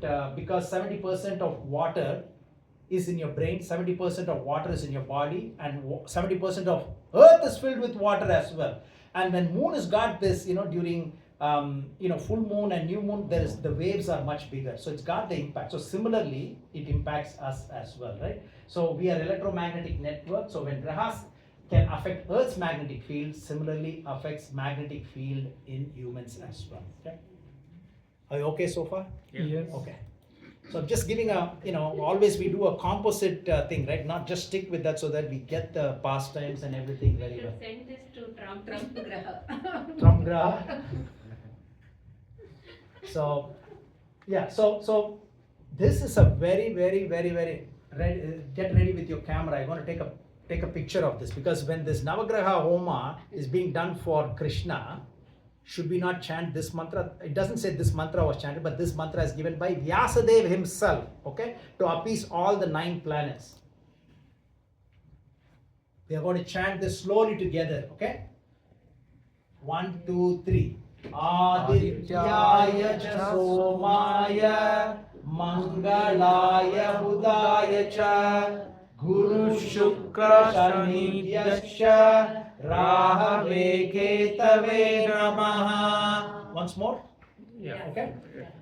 Adityaya cha somaya mangalaya budaya cha guru shukra shanidyascha rahave ketave namaha. Translation. Salutations to the sun, Aditya, and to the moon, Soma, to Mars, Mangala, and to Mercury, Buddha. Obeisance to Jupiter, Guru, Venus, Shukra, and Saturn, Shani, and my respectful greetings to Rahu and Ketu. If we didn't cover this pastime and we didn't know that this fire sacrifice to appease the planets was done after this Shakadasura pastime by Devaki and Vasudev, if I had put this on a separate day, Prabhu, why are we reading this, right? So you see the continuity, right? So it always gets connected very well. So they worship the Supreme Lord with rice, grains, kusha, water, and yogurt. So again, these are auspicious things we do for pujas and for fire sacrifice. Kusha grass is the one that it serves as a Mobius coil. It increases the sonic waves when you're chanting. It keeps the mantra within yourself. Have you seen this? You know, Yeah. this is in the finger you put that, right? It's called Pavitra. pavitra. Okay. Yeah, darba, but it's called specially called as pavitra when you put it in the right. Okay, so this is what they had used. Okay, busy slide. I'm not going to go through it, but I want to tell you more about the kusha grass. This is the picture time, right? You can take this. I spent hours to put this together, so you can spend 2 seconds to take a photograph of this, so that you will know the value of the kusha grass. Kusha grass, darba grass. So I put all the references from Bhagavad Gita, Srimad Bhagavatam, various cantos to show how auspicious is it. So next, are we doing a yagya here? Yes. When is that? December 7th. Yeah. Which is next Next Sunday. Next Yeah, Sunday. next Sunday, right? Next Yeah, so we will use this kusha grass and you will see this. So for those of you who are able to come, we will do the most powerful Nashima Yagya, and it's completely free, right, Prabhu? Yeah. Completely free. The management is very gracious. They are doing a fire sacrifice right here.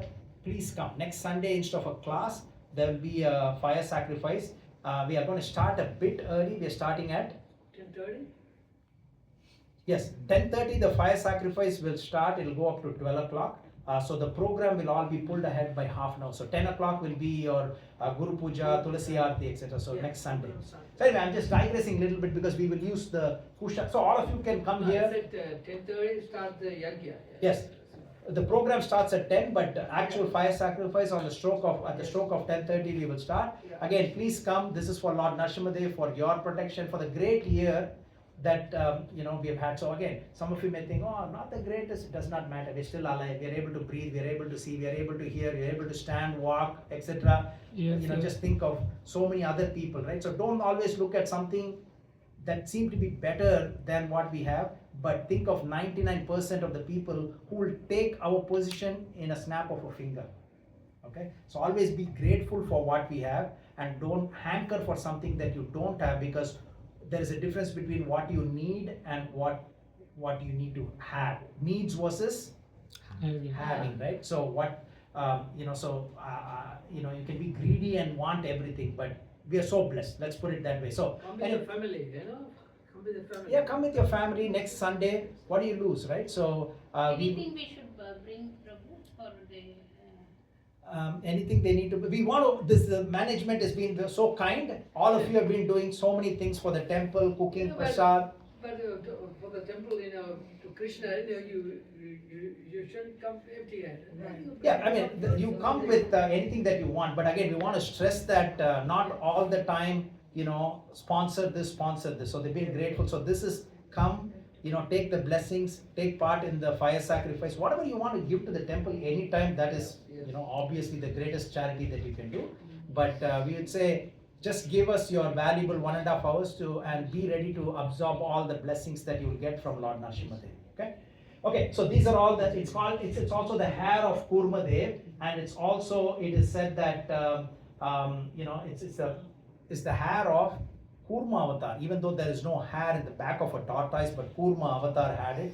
And when they were churning, Mount Mandara was there, that beautiful pastime. That is also hair of Lord. So this kusha grass is so powerful. Okay.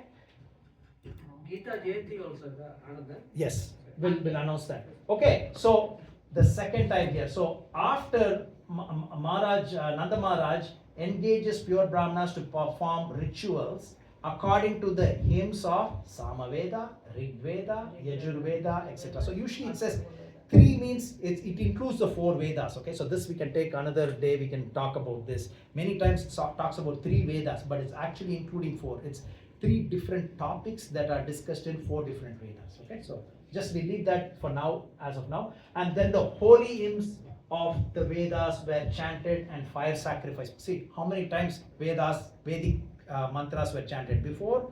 Again, fire sacrifice. So when fire sacrifice takes place, don't think, oh, is that bona fide? Can it be more bona fide than this? They're doing it for Krishna. Okay, so it's difficult to do, but that doesn't mean that only one form. That's how many forms of devotional service is given by Prahlad Maharaj? 9. Shravanam, Kirtanam, Vishnu Smaranam, Pada Sevanam, Archanam, Vandanam, Dasyam, Sakyam, Atmanivedanam. So it's not like one is better than the other. Any one is good as well. Okay, fire sacrifice falls into which? Shravanam, Kirtanam, Vishnu Smaranam, Pada Sevanam, Archanam, Vandanam. Vandanam is chanting verses. Being a servant, Dasyam, Shakyam, Atmanivedanam, offering everything. So where does fire sacrifice come? Anybody? All of them. It comes in all 9.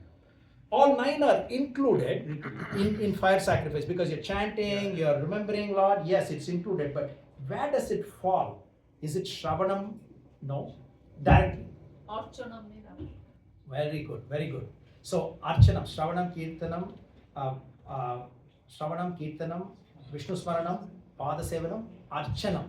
In Archana, so it is said in our Griha Sutra, one of the Griha Sutra, it says Archanam, the highest form of Archana. So we do puja for the Lord, etc. Right? All that will come into that Archana. But the highest form of Archana, it is said, is the fire sacrifice. So the fire sacrifice is under Archana. Okay. So here the water used by Nanda Maharaj to bathe Lord Krishna was medicated using 2 different Vedic methods. One is herbal medicine and the second one is chantings of the Vedic hymns. So when you're taking bath as well, you chant the Vedic hymns, and I think I may have put some mantras here. This is from Rig Veda 585:7. Aryam, Aryam Yam, Varuna Mitriyam. So beautiful verse, right? This yam is actually, you have to hit that hard. Aryam Yam, Varuna Mitriyam, Va Sakayam, Va Sadamit, Brataram Va, Vesham Va Nityam, Varuna Varunam Va, Shima, Shakruma, Shish, Rathas, Tat. So this is a beautiful verse. And then drive away all the disease. Apayudvayu besaji rapo amiva chatanihi apa sarvasya besjistaste e krinvantu besajam. Here, idama apa pravate kincha duritam mahiyat vahamapi dudrohyat va shepa utanratam. Waters, take away whatever sins has been committed by me, whether I have done it knowingly or pronounced imprecations against holy men or have spoken untruth. And then this is the Gayatri for Varuna. Om Jalabimbaya Vidmahe Neela Purushaya Dhimahi Tanno Varuna Prachodayat. And don't think, oh, Varuna. Yeah, Krishna says in Bhagavad Gita, amongst the aquatics, I'm Varuna as well. So you're worshipping Krishna in one way. There are different parts and parcels. So again, this particular Varuna Gayatri is supposed to take away a lot of family problems as well between son, daughter, etc., husband, wife. So this, when you chant this, it's supposed to remove that. Again, we'll chant this once more, okay? Om Jalabimbaya Vidmahe Neela Purushaya Dhimahi Tanno Varuna Prachodayat. So these are extra things that we are giving because we know what they are doing, and then we are adding some mantras for you to get the complete picture. So we are also chanting, right? So how many of you would have known this Varuna Gayatri before, or Idama? Also, I don't know whether I put the translation for this. This is one of the most powerful Vedic mantras that you can, this one, So waters take away. So this you can chant every time. How many of you drink water every day? Anybody, let me rephrase. Anybody does not drink water, or cousin brothers of water, juice, milk, etc., right? We always drink water. Even if you say, oh, I eat only chapati. Yeah, how do you make chapati? It's a dough, but you put water. The water is an integral part of everything, right? So you're drinking water. When you're drinking water, take a picture if you didn't, right? I can send you the perfect pronunciation if you want, right? Idama apa pravate kincha duritam mahiyat vaham abhi dudroha yadva shepa utan ritam. Water, take away all the sins that I have committed. Boom. Why would you not do that, right? Apayidvayu besaji rapo amiva chatanihi apa sarvasya besajis taste e krinvant besajam. So when you meditate on that, the meaning is very important as well. At least the heading, you need to know. These are the mantras that will take away sins through the power of the water, right? So Nanda Maharaj gives Brahmanas cows decorated with God. How many times we read this? Again, comes back to charity. So don't hold back. Anytime you have, there's a poor person or some in your company, they're asking something to be given. Don't think too much. Oh, what my money will go for? What if it is? Just give it if you're able to. Okay, don't think too much. So charity is more difficult than austerity. Okay, so I'm going to ask somebody to read this. maybe I'll get you to read this. Maharaja Yudhishthira inquired, "My dear grandfather, which is more effective and more difficult to execute, charity or austerity?"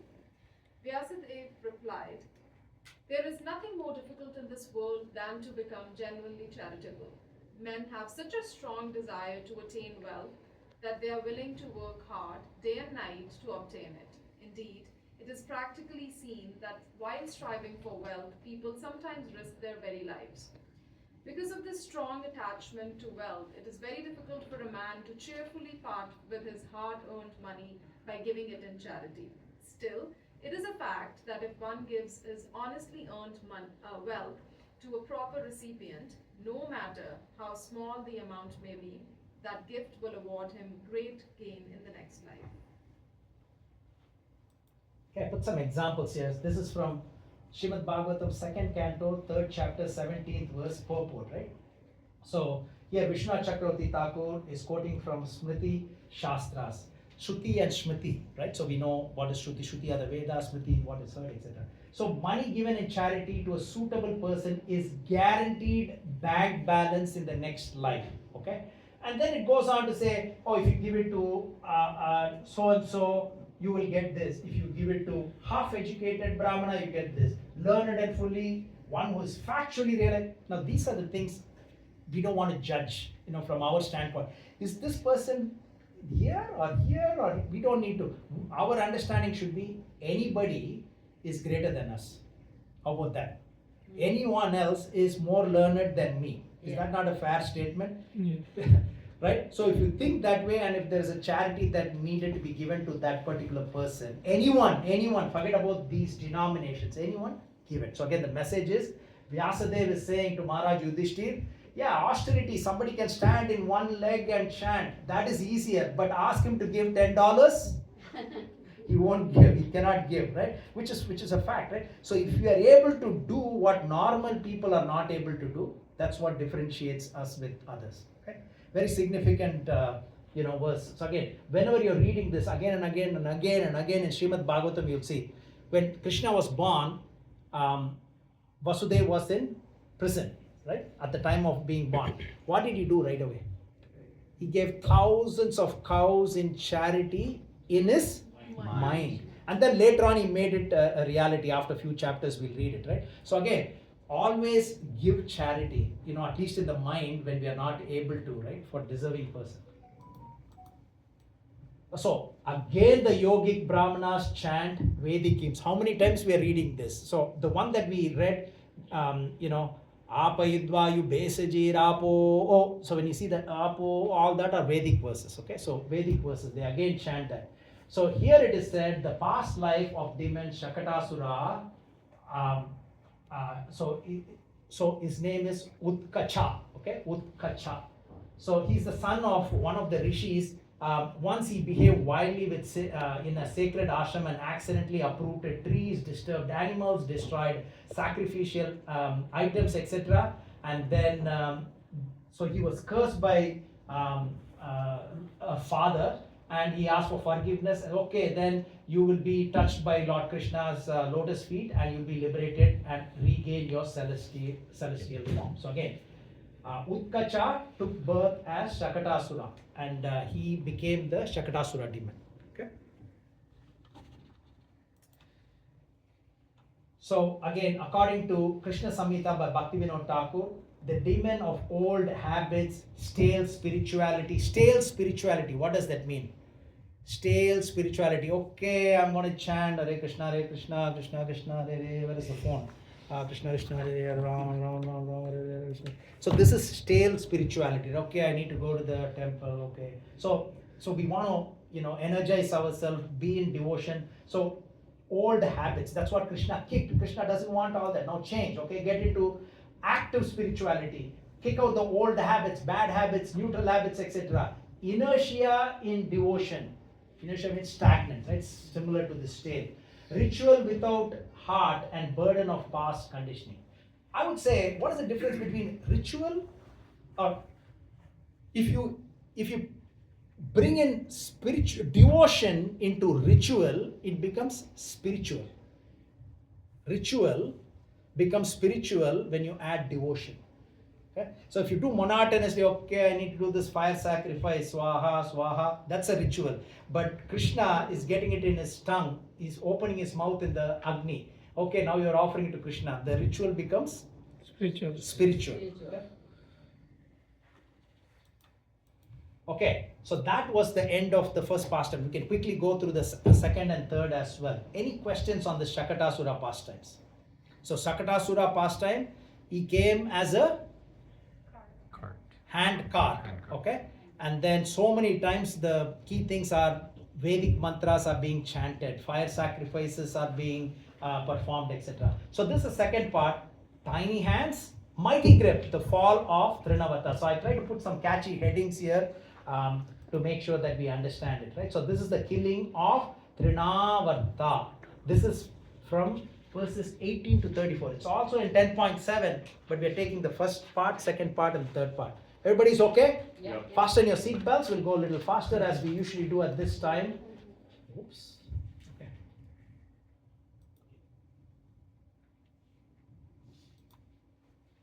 Okay, so this time the Lord was 1 year old. Before Shakatasura pastime happened when he was 3 months. 3 months and 18 days. This is few months later when he was almost 1 year. Okay, so suddenly Mother Yashoda was keeping him on his lap.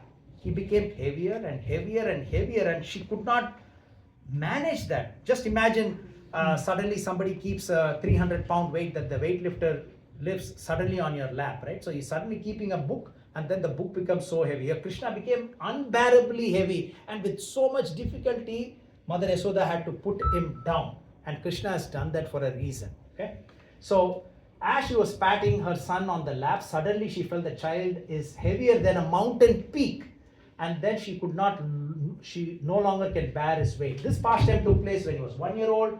Trinavarta would soon seize him. So you can say, knowing Trinavarta would seize Lord Krishna, and that Mother Yashoda would suffer. Krishna is the source of everything, made himself heavy as the universe so that she would be forced to set him aside. Remember, we talked about when Putana was 11 miles or 12 miles long, when he fell down, no houses were damaged, nobody was killed. So here, he already knows, Krishna knows that this demon is going to come and take him and try to kill him. What if Mother Yashoda had him on the lap, the Trinavarta will have to take both of them and go. So who's going to suffer? Or Krishna. So Krishna didn't want Mother Yashoda to go through this, so he became so heavy, so she was forced to lay him down. Okay. So Mother Yashoda put the child down and remembers Narayana and summons the Brahmanas. Okay. So again, why the Brahmanas are summoned? For what?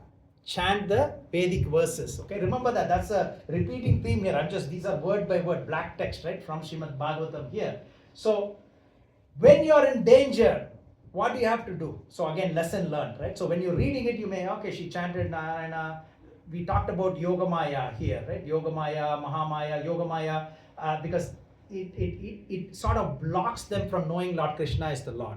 So what does she do? When Krishna is in danger, call Narayana. Anywhere else they call Narayana in Srimad Bhagavatam?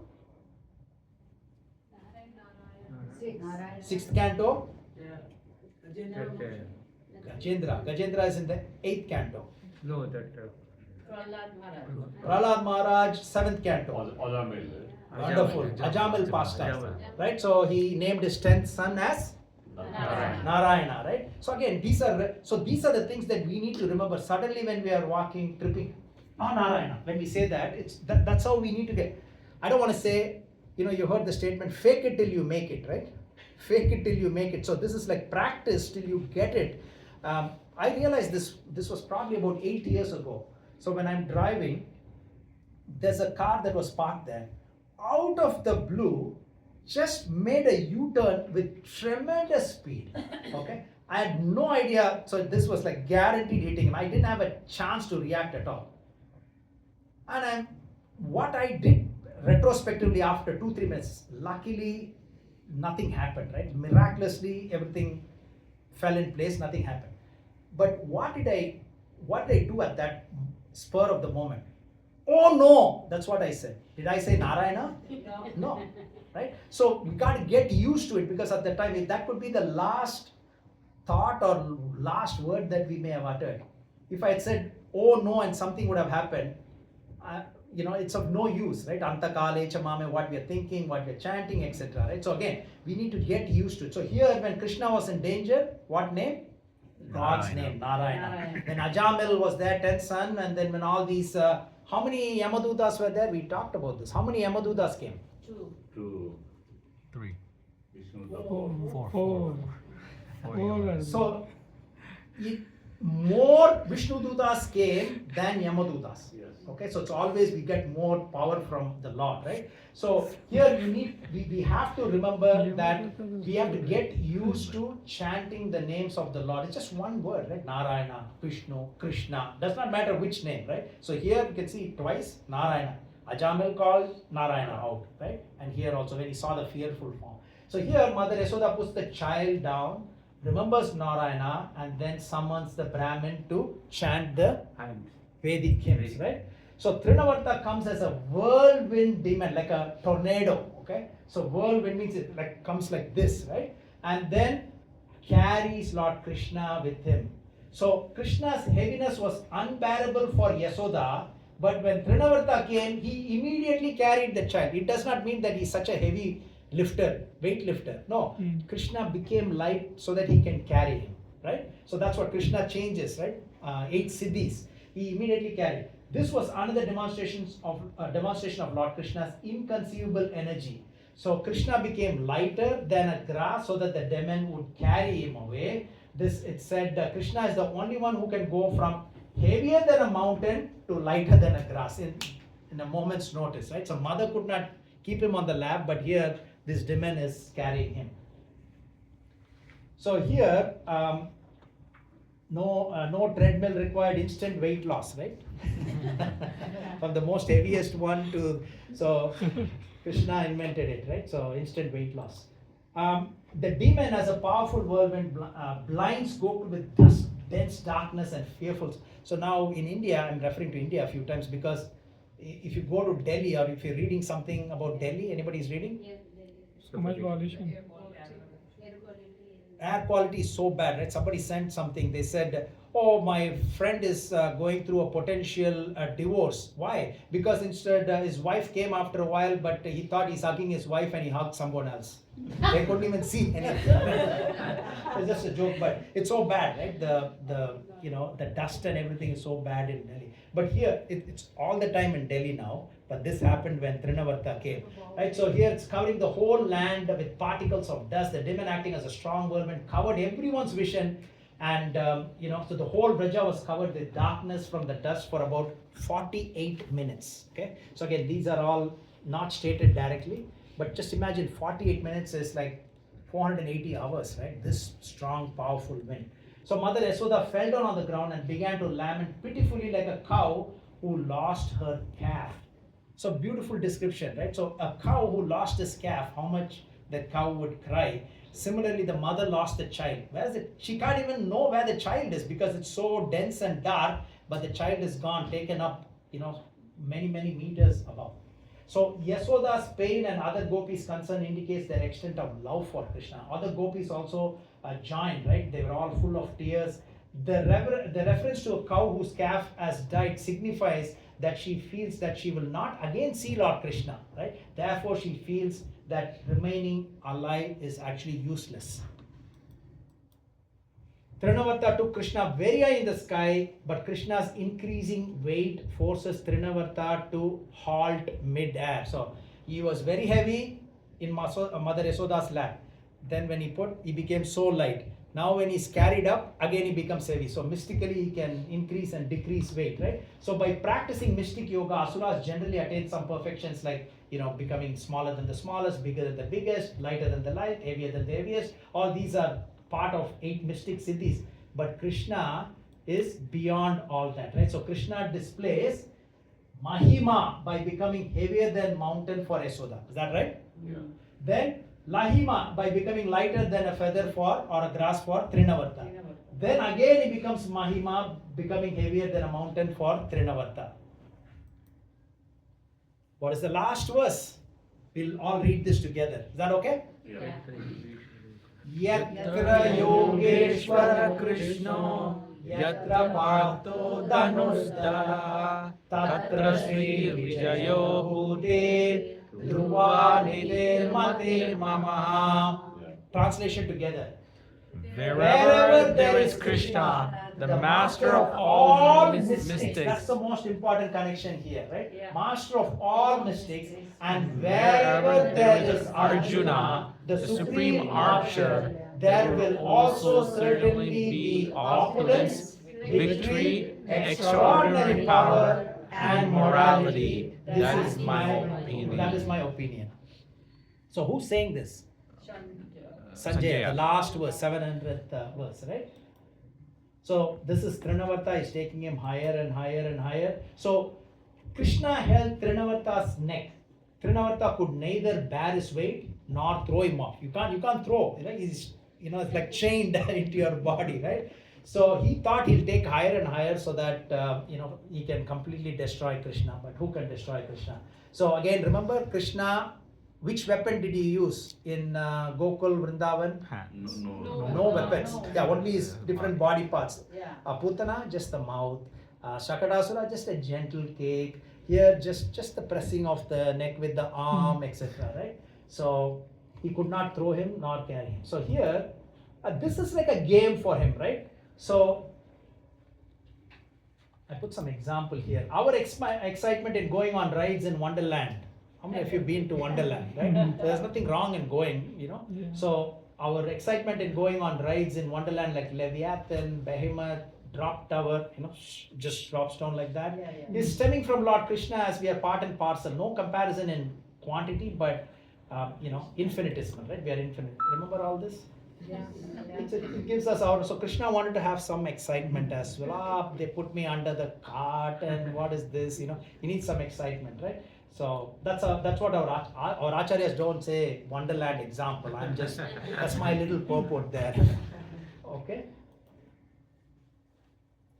Maybe we'll spend a minute on this. You can't relive this actual experience, but close enough, right? Don't get scared. You're not wearing seatbelts. Yeah. The higher you go, the faster you're going to come down, right? Yeah. Oh, I just know that. I said, After that, how many of you keep your eyes open? Only once I went, Prabhu, and now in my life I'm not going to go. No. But knowing that Krishna likes to do that, maybe you should try it again with that mood. Krishna always likes to play. First. Anyway, just spend another few seconds just when you're coming down and going around.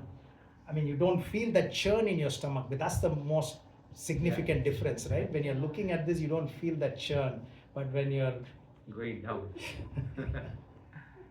there you go.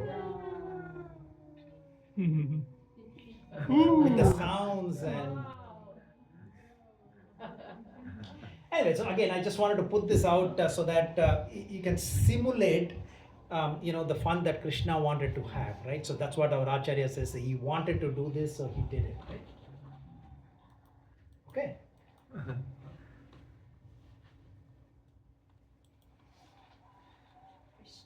My grandson, when he saw this, the height and all, he says, "No way." He's only 3 years old. Yeah, and then because of the weight, he could not throw out Krishna, nor he can carry him anymore. So with the weight of Krishna, he falls down, right? So he falls down, but anybody was damaged? No. None of his pastimes, you'll see this, right? Unless another demon is killed, right? So in this case, nobody got impacted. And it said, as though he was pierced by the arrow of Lord Shiva, like Tripurasura. This is the actual verse. So what does that mean? So now we have to introduce that particular pastime. Anybody remembers this? There's a special Bhagavad Gita book. If anybody answers which canto the Tripurasura pastime comes. There's only, if 12 of you make an attempt, one of you will get it right. 12 of you, But let me see how close you are. If not, only one chance, maybe one person guess if you're not sure. One person from here, one person from here. Yes? 12. 12? Good guess. Very good guess. Cat 5. 5? Good guess. You're a little closer. Okay? 4. So, yes. Canto. 3? Little further away, but it's actually 7. 7 is a canto. We talked about Narsimhadev, but in that this is introduced, right? Trinavarta, Tripurasura pastime is actually part of that, right? So it's a beautiful. Anyway, quickly going through this. So no weapons, again, mouth, legs, arms, etc. Right? So baby skills activated, right? So that's what baby skills activated. Yeah, baby drinks milk, baby lifts the leg. So all these baby skills are killing all these demons, right? So here, 7th canto, it's hidden. Okay, so that's why I put the chapter, 10th chapter. So again, quickly going, Maya Dhanava had created these 3 invisible flying cities. One is made of gold, one is made of silver, one is made of iron, and he gave it to the demons, right? So they became so invincible that the Devatas could not do anything, and they were destroying all the 3 worlds. So then they go to Lord Shiva. Then Lord Shiva takes his bow and arrow. So all of you will remember Shiva is famous for which weapon? Trishul. Trishul, trident. But he's also called as Pinaki, right? Ayusha Suktam Homa is there, right? So Pinaki is the one who Pinaka. He carries this Pinaki. His arrow is called as Pinaki, right? So he's famous for that. So here he shot fierce arrows at these 3 cities. And it killed all these demons. They get pierced by the arrow, they fall down into a nectar of well, and they come back to life. So all the arrows that Lord Shiva is releasing hits the target without fail. All of them die, but they fall into a pot of nectar and they come back alive. So then Lord Shiva, then Lord Vishnu and Lord Brahma, they become cow and calf, and what they do, first thing, they go and drink all the nectar. So when they fall down, there's nothing for them to fall into and then come back alive. So that's the beautiful story that is there in the 7th canto, the Tripurasura. So then finally Shiva was able to destroy all the 3 of these flying cities, and he was given the name as Tripurasura. Okay. So these are the 3 flying cities that you can see here. Just imagine, it's like going in an aeroplane. But then like Devahuti also went in the flying city, right? Yeah. 3rd canto. The gopis recover Krishna from the demon's chest and happily deliver him to Yasoda. So he came falling down with such heaviness, and Krishna was gently on top of him, soft landing. So, and then the gopis run, take him, and then they give him to Lord Mother Yasoda. So the Lord is the killer, savior, well-wisher, performer, sustainer, enjoyer, and the astonishing personality of God. He is the source of everything. Krishna was untouched, devotees shielded, the wicked demons slain. So to get this one line summary also, I have to think through, this big paragraph, but then, so, this one line says everything, right? So the demon was slain here. What is the name of the demon? Because we covered Sakadasura before, right? So here, surrendered devotees. So here it says they were completely surrendered devotees. So what is the definition of surrender? Some of you would have memorized this verse. Anukulyasya shankalpa pratikulyasya varjanam rakshishyati vishvaso gopitvate varnam tata atmanikshepa karpanye sadvida sharanagati. So these are all the 6 divisions of surrender. One is accept everything that is favorable for devotional service, reject everything that is unfavorable. Oh, what is the difference between what is favorable? Anything that is not favorable is unfavorable. I put some examples. Bad company, gossip, laziness, all that is part of that. Having firm faith in Krishna that he'll protect, accepting the Lord as one's maintainer and guardian, fully surrendering the self unto him, and cultivating deep humility as well.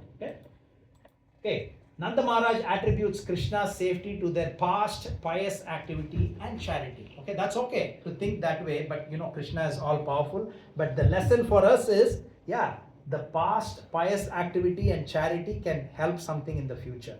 Your children, your grandchildren, etc. Again and again, the charity is coming here.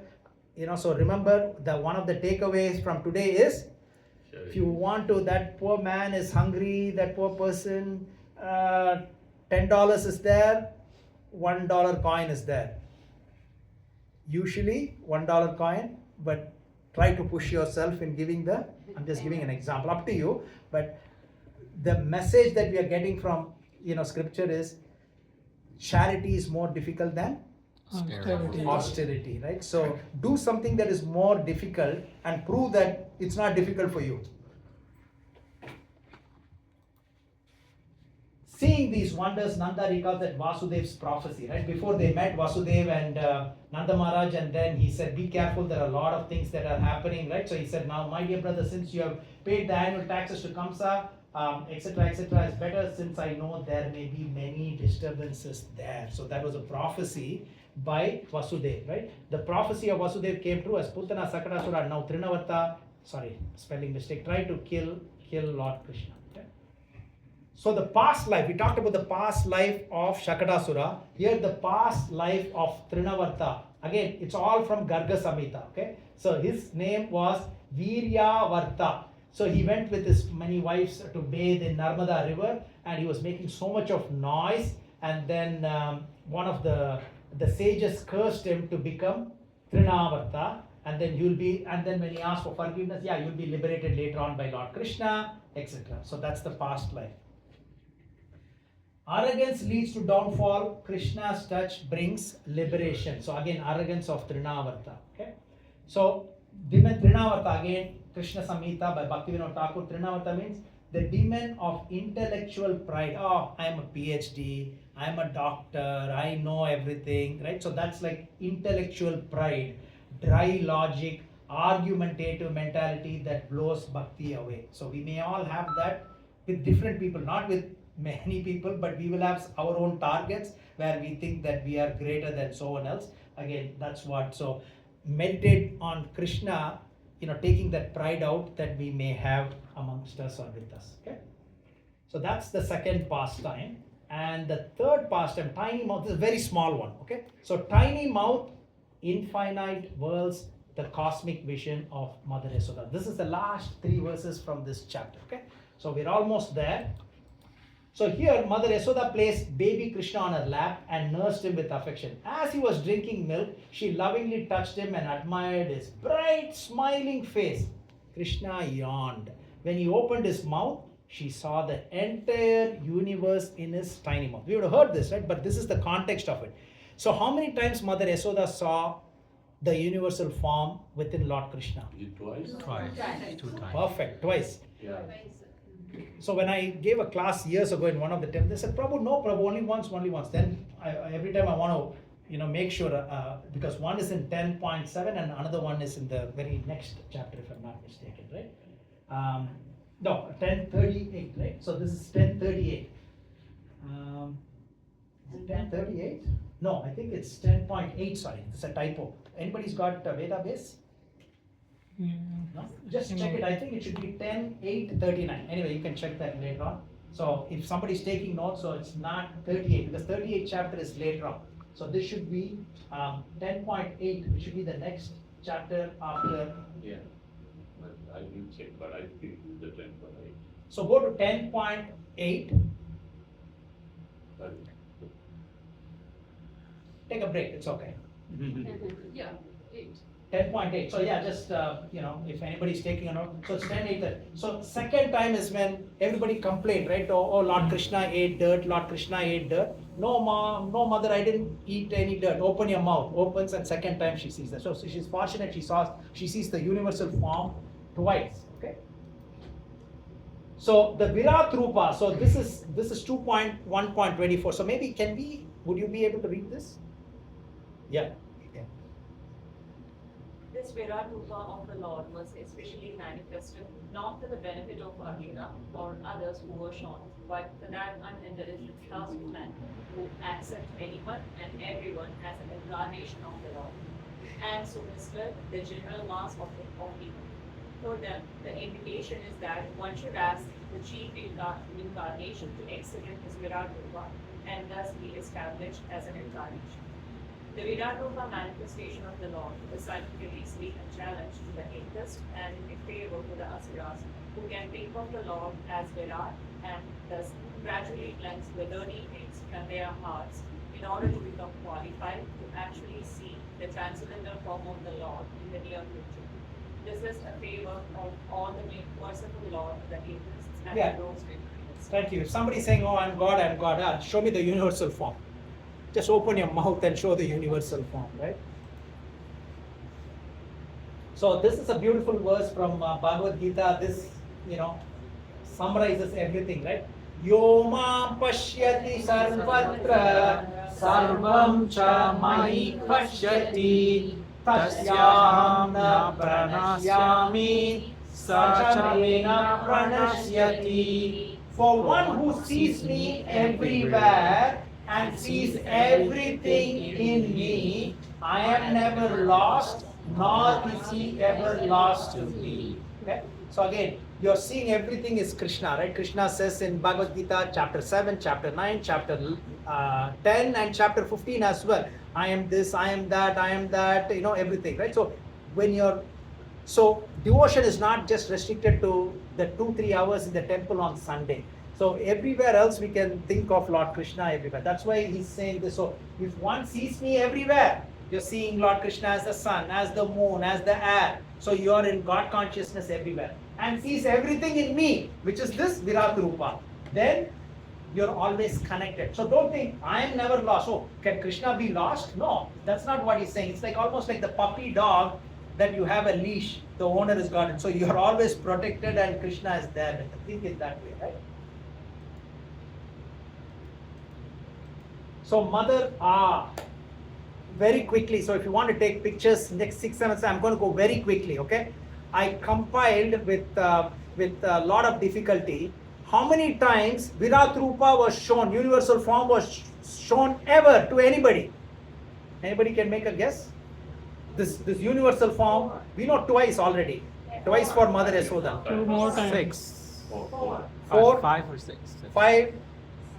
It's more than 5. You'll see that very quickly, okay? So first time is when Lord Krishna yawned after drinking mother's milk. We know that. We just covered it, right? Second time, you're right, 10.8.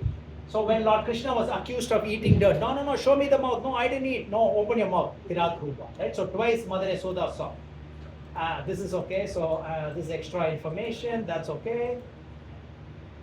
Prabhuji, it is not that dirt, it is the sand what he had. Sorry? Krishna had the sand in his mouth. Yeah, that is second time. Second Not time. the dirt, yeah, second time. Yeah, It was that not was. dirt, it was sand. Sand. That's what they use the terminology. Sand and dirt, right? Yeah.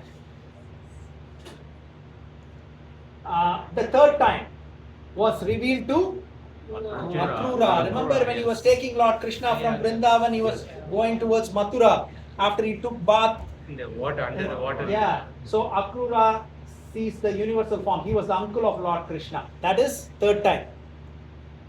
Fourth time, any guess? Mahabharata. This is just before, right? On a peace mission when Lord Krishna. Why we have to have this war? Let me go on a peace mission. So he goes there and they try to arrest him, and then he shows the universal form for the fourth time. So again, not only would Duryodhana, so this is a beautiful one. We don't have time to go through this, but this is the fourth time. Fifth time, any guess? Bhishma Dev. Oh, I mean, Arjuna, yes. That's the most famous 11th chapter of Bhagavad Gita, right? So universal form revealed in all fullness, right? Actually, it was also seen by Sanjaya for the second time because Sanjaya was also seen that. So it's not just Mother Yashoda. Sanjaya has seen it twice as well, okay? And by the Devatas as well. So some more descriptions are there. We don't have time to cover that, but then the sixth time when Bhishma Dev was lying down in the bed of arrows. So these are all not very well known, but these are all the other instances, right? So you can say, Bhishma saying, I can now see your universal form with all its attributes. Okay? See, Krishna saying, thus I have allowed you to see my divine form, which is only revealed to my devoted servants. Okay, sixth is over. Anybody remember 7th? This is to sage Uttanka. So just after the war after the Kurukshetra war, Krishna journeyed to Dwarka and on the way met his old friend sage Uttanka. They stopped to talk and Krishna apprised him of the details of the war. Uttanka found it disconcerting that Krishna did not stop the proceedings. He doesn't know that he went on a peace mission, he tried everything, right? So he's saying, he certainly had the power to do so. Why didn't Krishna stop? That's what his feeling was. So after their conversation grew more heated, Uttanka threatened to curse the Lord with his yogic powers. Can you imagine? Krishna is the master of all yogas. He tried to, but Krishna told him that such a curse would be ineffective, since as God, he has the source of all mystic powers. But mainly, Uttanka doubted that Krishna was powerful enough to avoid the curse. So he challenged him. Is that so? Are you the universal Lord himself? If so, prove it, right? Even Brahma goes into that thing, right? Brahma Vimohana Leela. So prove it. So Krishna then manifested his Virat Rupa. Uttanka was particularly blessed, for the Maha tells us that he saw the same vision that Krishna had previously shown to Arjuna. So some differences are there. Time is not there in many other Virat Rupa, but here the time is there for Arjuna and for this, right? So awestruck, Uttanka glorified Krishna's many superlative attributes, and as an instant of Yasoda and Arjuna beseeched him to withdraw his overwhelming manifestation. Then Krishna did so and then offered Uttanka a boon. What did he say? He assured him that he would have water whenever he needed it and would never go thirsty. Now this sage is bewildered. Such a great Lord, he can bless me with palaces, a planet, everything. He's blessing me saying, I will never go thirsty when I want to drink water. It seemed to be trivial, right? Like lopsided, right? Such a great God giving that. But then the odd boon made sense when some years later Uttanka found himself in a desert, almost dying of thirst. He was relieved when rain clouds mystically appeared. Just imagine in Saudi Arabia, you don't get too much rain in some parts, right? Suddenly cloud arrives when you want it. There is rain coming down. Almost dying of thirst, he was relieved when rain clouds mysteriously appeared, supplying water in his moment of need, almost death. Today in India, when clouds appear in the desert or during drought-like conditions, they are referred to as Uttanka's clouds. Okay.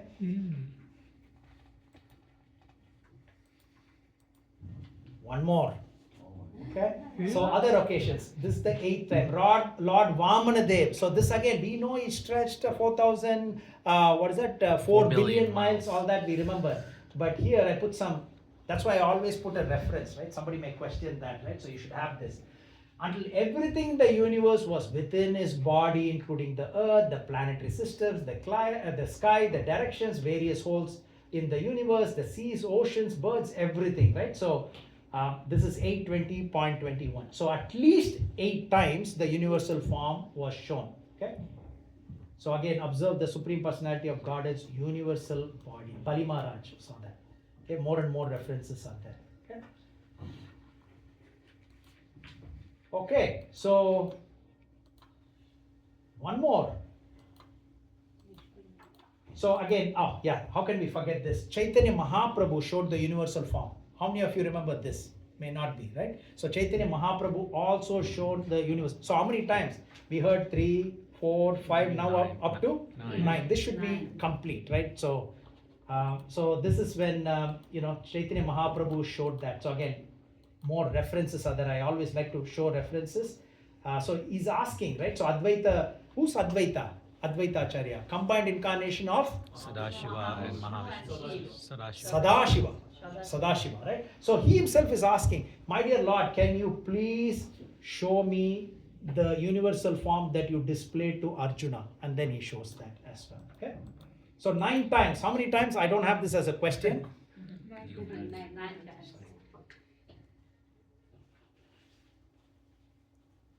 For those of you who are taking pictures, don't worry. You can take as many pictures as you want. You're not doing anything guilty. This is meant for you. So again, this is good, right? So universal form was not shown only to Arjuna in the 11th. Which chapter? By the way, I gave the answer.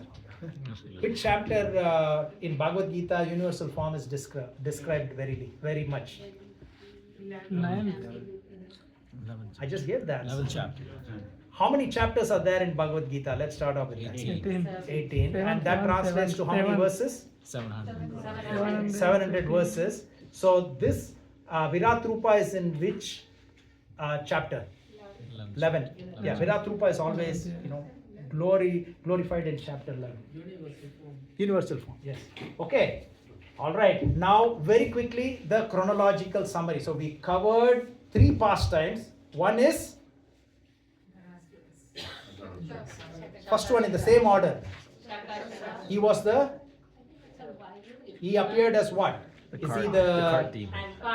hand cart? Second pastime, Trinavarta. Trinavarta, and he appeared as a whirlwind demon. And the third one was not a demon, but this phenomenal feature of showing the entire universe in Krishna's mouth. Okay, those are the 3 pastimes. Okay. So killing of Shakatasura, Trinavarta. So it's not Trinavarta according to this, it's Trinavarta, and the display of the universal form. So Maharaj Parikshit requests Sukdev Goswami, please narrate Lord Krishna's childhood pastimes. Why? Because it removes material entanglement as devotion develops. So all of us did exactly that. So be confident of what you just did. Spending 2.5 hours here is not going waste, right? So you are just reiterating here, or Sukdev Goswami is explaining this to Parikshit, because Parikshit says if you hear Lord Krishna's childhood pastime, it removes material entanglement. Because of devotion it develops. So Sukdev Goswami describes the Uttana ceremony. That means Krishna's first rising, turning and outing under the Rohini Nakshatra. And they were chanting the Vedika. How many nakshatras are there in total? 9. No, 24. 27. I understand the confusion now. Navagrahas, Nava means 9. Navagrahas. But how many nakshatras are there? 27. 27. Remember, 27 nakshatras, 9 grahas. So again, that's okay. Mother Yasoda honors the Brahmanas who chanted the Vedic hymns, and then she puts him to sleep in a bed. Where? Inside the house? Outside the house? Outside, in the courtyard, right? So Mother Yasoda serves the guest. Krishna cries, kicks in divine anger the hand cart with his soft feet, shattering it and scattering the utensils everywhere. The residents of Goloka are bewildered, and nobody knows how this happened when there is no tornado, hurricane, earthquake, nothing happened. But this humongous handcarts with all these heavy utensils are scattered and everywhere, right? So then the children come and say, oh, we saw Krishna kick. Yeah, right, Krishna kicking this. Nobody believes him, right? So believes the children. So, and then Mother Yasoda again summons all the Brahmanas to chant the Vedic hymns and to offset the effect of bad planet. And what is the yajna they do? Navagraha Oma Yajna. It doesn't say Navagraha, but then it says appease the planet. That's the only one that you have. Okay? And then Brahmanas are again called, perform fire sacrifice and chant the mantras from Samaveda, Rigveda, Yajurveda, Atharvaveda is also included. And then he gives so much of charity, decorated with garments, flowers. Yeah, that we can also do. Yeah, maybe a cow with something, maybe $3,000, $4,000. But then each cow is got not singular, not golden necklaces, right? So again, what we can do, right? It's not what he did. Nanda Maharaj, he was, wealth is more, for example. But from our standpoint, do what you can do, because it is said, right? Lord Krishna does not see what you give, but what you hold back, right? So again, whatever you can give, push yourself to give more in whatever way you're able to. Again, they chant the Vedic hymns. So again, this is in a chronological order we are going. So any questions on Shakatasura pastime? So now it's Trinavarta, right? So Trinavarta, how old Krishna was there during 1 year. the previous pastime? 3 months or 3 years? 3 months and 18 days. So here one day Lord Krishna was almost a year old. He became extraordinarily heavy. So she had to put him down. Trinavarta takes Lord Krishna, goes so far above, and everything is blinded, darkness, fearful sound, etc. And then Pranavata took Lord Krishna very, very, very high, and then Krishna became light at that point in time, then later on became very heavy, clasped his elbow gently on the neck of Trinavarta, and then he falls down with such a heavy thud, and then Krishna soft lands on him, and then the gopis recover Lord Krishna, and then happily deliver Lord Krishna to Yasoda. Krishna is untouched, the devotees are shielded, and the wicked demon is slain. And they attribute Krishna's safety to their past pious activity and charity, which is still applicable for us, okay? But not in Krishna's case, right? Because it's all because of Krishna. Okay, and the third pastime lessons learned or chronological summary is Mother Yasoda placed baby Krishna on her lap and nursed him with affection. As he drank, she lovingly touched him and admired his bright smiling face. Krishna yawned and she saw the entire universe. And we also saw the pictures of entire universe, not the actual universe, but how many times Krishna showed the universal form? 9 times. 9. Okay. So if somebody challenges you, you made a note of all the references, right? You can say, yeah, Chaitanya Charitamrita, this, you can say that. So then there is no question. So you have to have always evidence from the Shastras.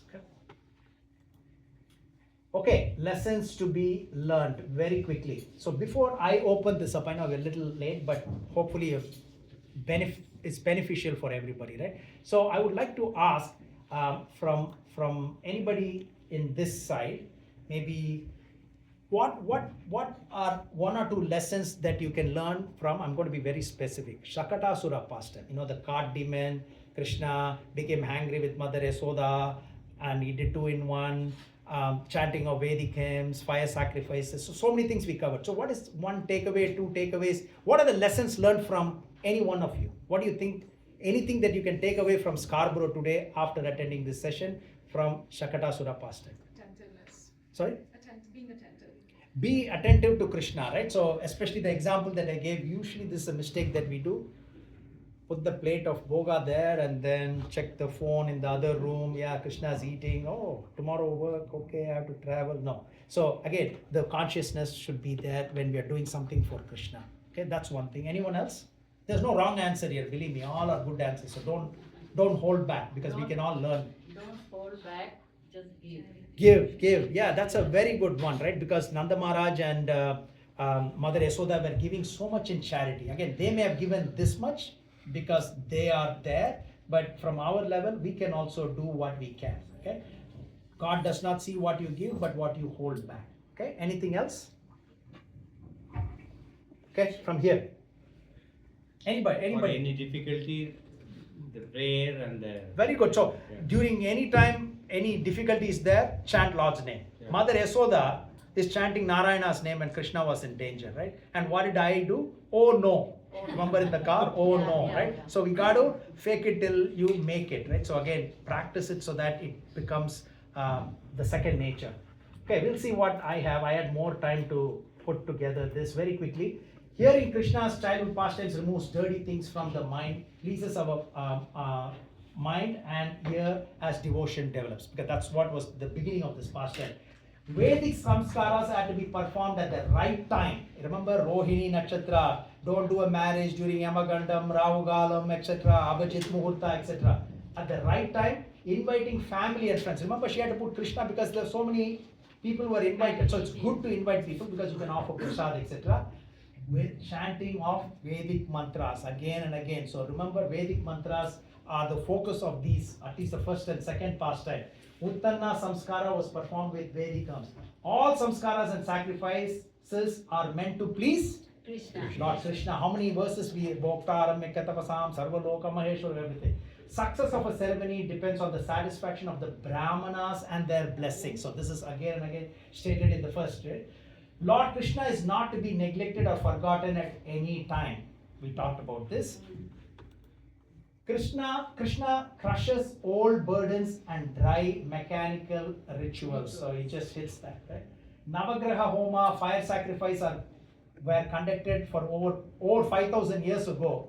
This was just after Shakatasura. This is the first time we are hearing this, right? So this Krishna's pastime took place maybe 5,500 years ago. But even at that time, fire sacrifices were being done, Vedic chants, as well as Navagraha Homa. Okay?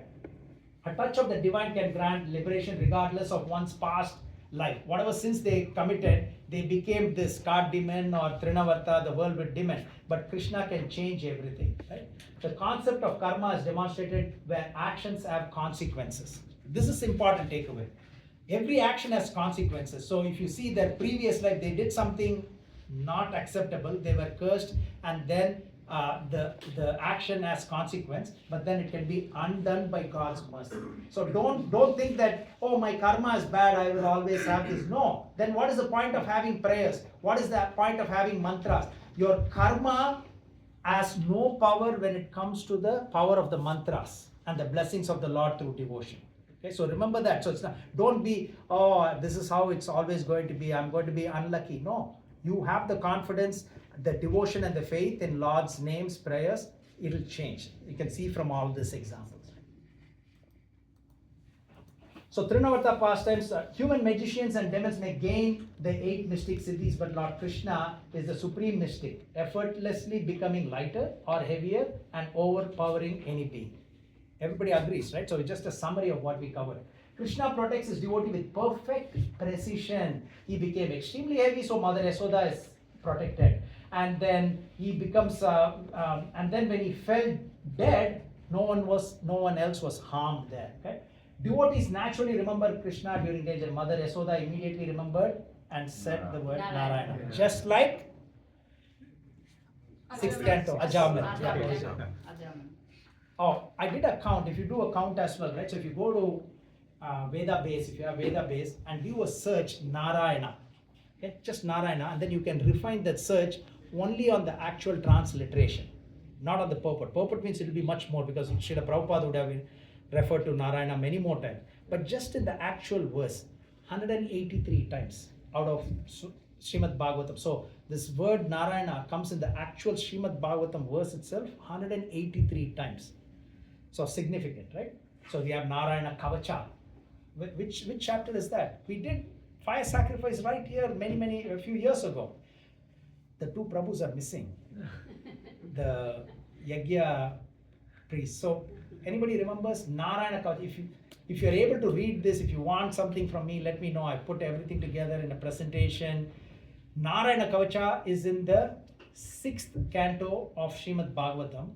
This is a mantra that is chanted towards 88 different weapons of the Lord, different energies of the Lord, etc.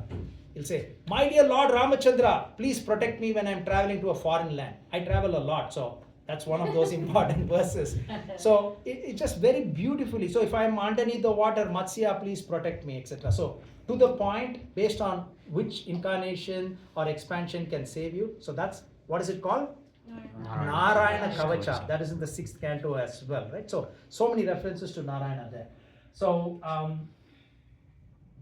Krishna can annihilate any demon without weapons, showing that divine power is not limited by form or age, right? Vedic mantras are chanted to neutralize negative or unseen influences, invoking divine protection. So some of them here.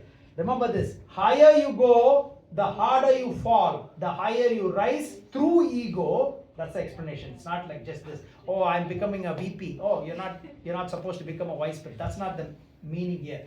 The higher you raise through ego, the harder and faster you collapse. Okay, so this one is universal form. He reveals himself only by his mercy, not by logic or qualification. The entire universe rests within Krishna, yet he allows himself to be simple child in devotee's arms. So, Krishna's sweetness covers his opulence, so intimate devotees can love him personally. Okay. Now, the last part of it. So, if you can open your, hard copies, we're quickly going through the quiz, and we'll wrap it up.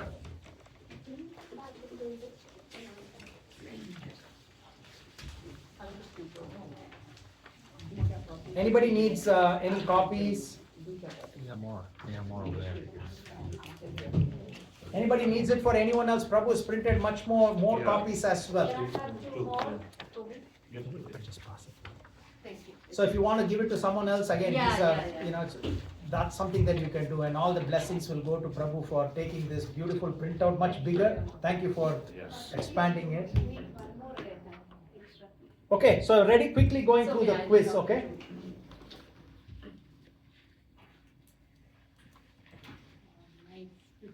Okay, Vedic ceremony called Uttana is performed when?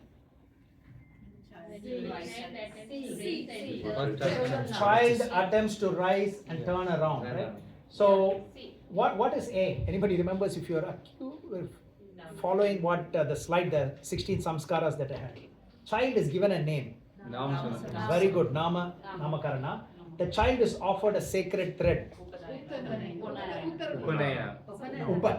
Upanayana. Close enough, that's good. Okay, when the child is just born, starts with J. J-A. T-A. Jatakarma. So the purification ceremony is done. So at the time of the umbilical cord is being cut, so that's the time when mantras are being chanted as well. So I've sent some mantras before, right? Yeah. Yes. Okay, so then, why did I give the answer? Okay, Sakatasura was a demon who had taken shelter of Dash to perform his vicious act. Hand card, very good. 3. When Shakatasura attacked Krishna, Krishna was 3 months. 3 months plus 18 days, whatever, but 3 months, okay? Shakatasura was killed when Lord Krishna struck him with his foot. Where did he put his arm around? Which one is that? Okay, very good, very good. Okay, because we covered more than one pastime. So Shakatasura was killed with his feet. Foot. Mahamaya is the energy of the spiritual world, and Yogamaya is the energy of the material world. False. Are you sure? Yeah.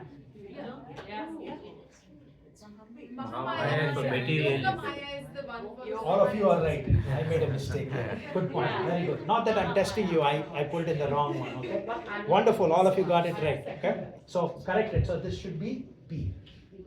So it's the opposite, right? So number 6. Fire sacrifice was performed to appease the bad planets after Shakatasura was killed. True. 7. Trinavarta pastime took place when the Lord was 1 year. 1 year, not 1 month. Okay, very good. They're almost there. This is the last slide, I think. So suddenly Lord Krishna became so lightweight when Mother Yasoda was patting her son on the lap. False.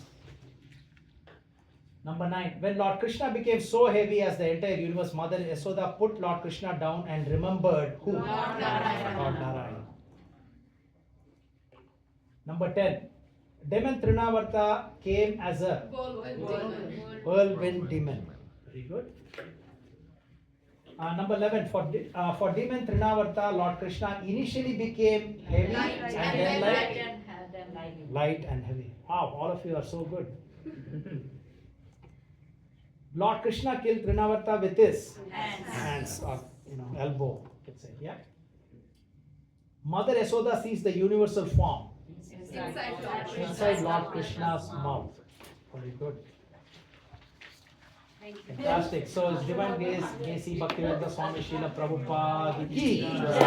So again, thank you. Anything else to share from anybody based on what we may have covered or not covered?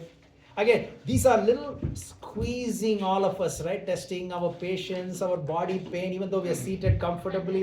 Still, this is a stretch, right? This is like a marathon, not a quick 15-20 minute class or maybe even 1 hour class. This is, I'm just checking the time. We started at 4, it's 6:45, right? So all of you, it's like a class, right? So again, you are giving time for Krishna, right? So we sincerely pray to Lord Krishna to give you all his mercy so that your material and your spiritual life is shining.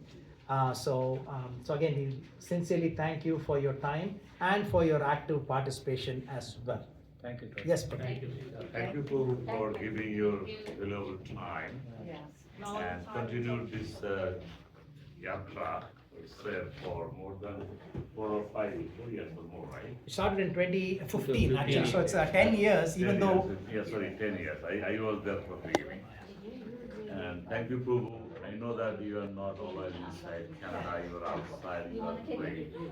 Like, and you make the presentation, prepare it for us, and you are delivering this from your heart. And we are very grateful, and actually we are blessed to have this opportunity. Thank you. Can we have one round of applause for Prabhu? Thank you. I have one thing to share with everyone, like Prabhu in the class, you said that, my question maybe your question too, is it possible to build like a city in the air? Does science support it? Is it possible to build a city in the air? Does Yeah, science support it? That's his Does question. science support it? Yes or no? No, no. Okay, it does. It does. Yes. Yeah, our International Space Station is 400 kilometers away from the Earth. When you want to go somewhere, like on a moon, you stay there. The International Space Station. Yeah, very good point. International Space Station is like a floating sort of. It's there because it's like in between the sun and Earth, so it's between and moon. So it's there, stationary. Not a continent. You can just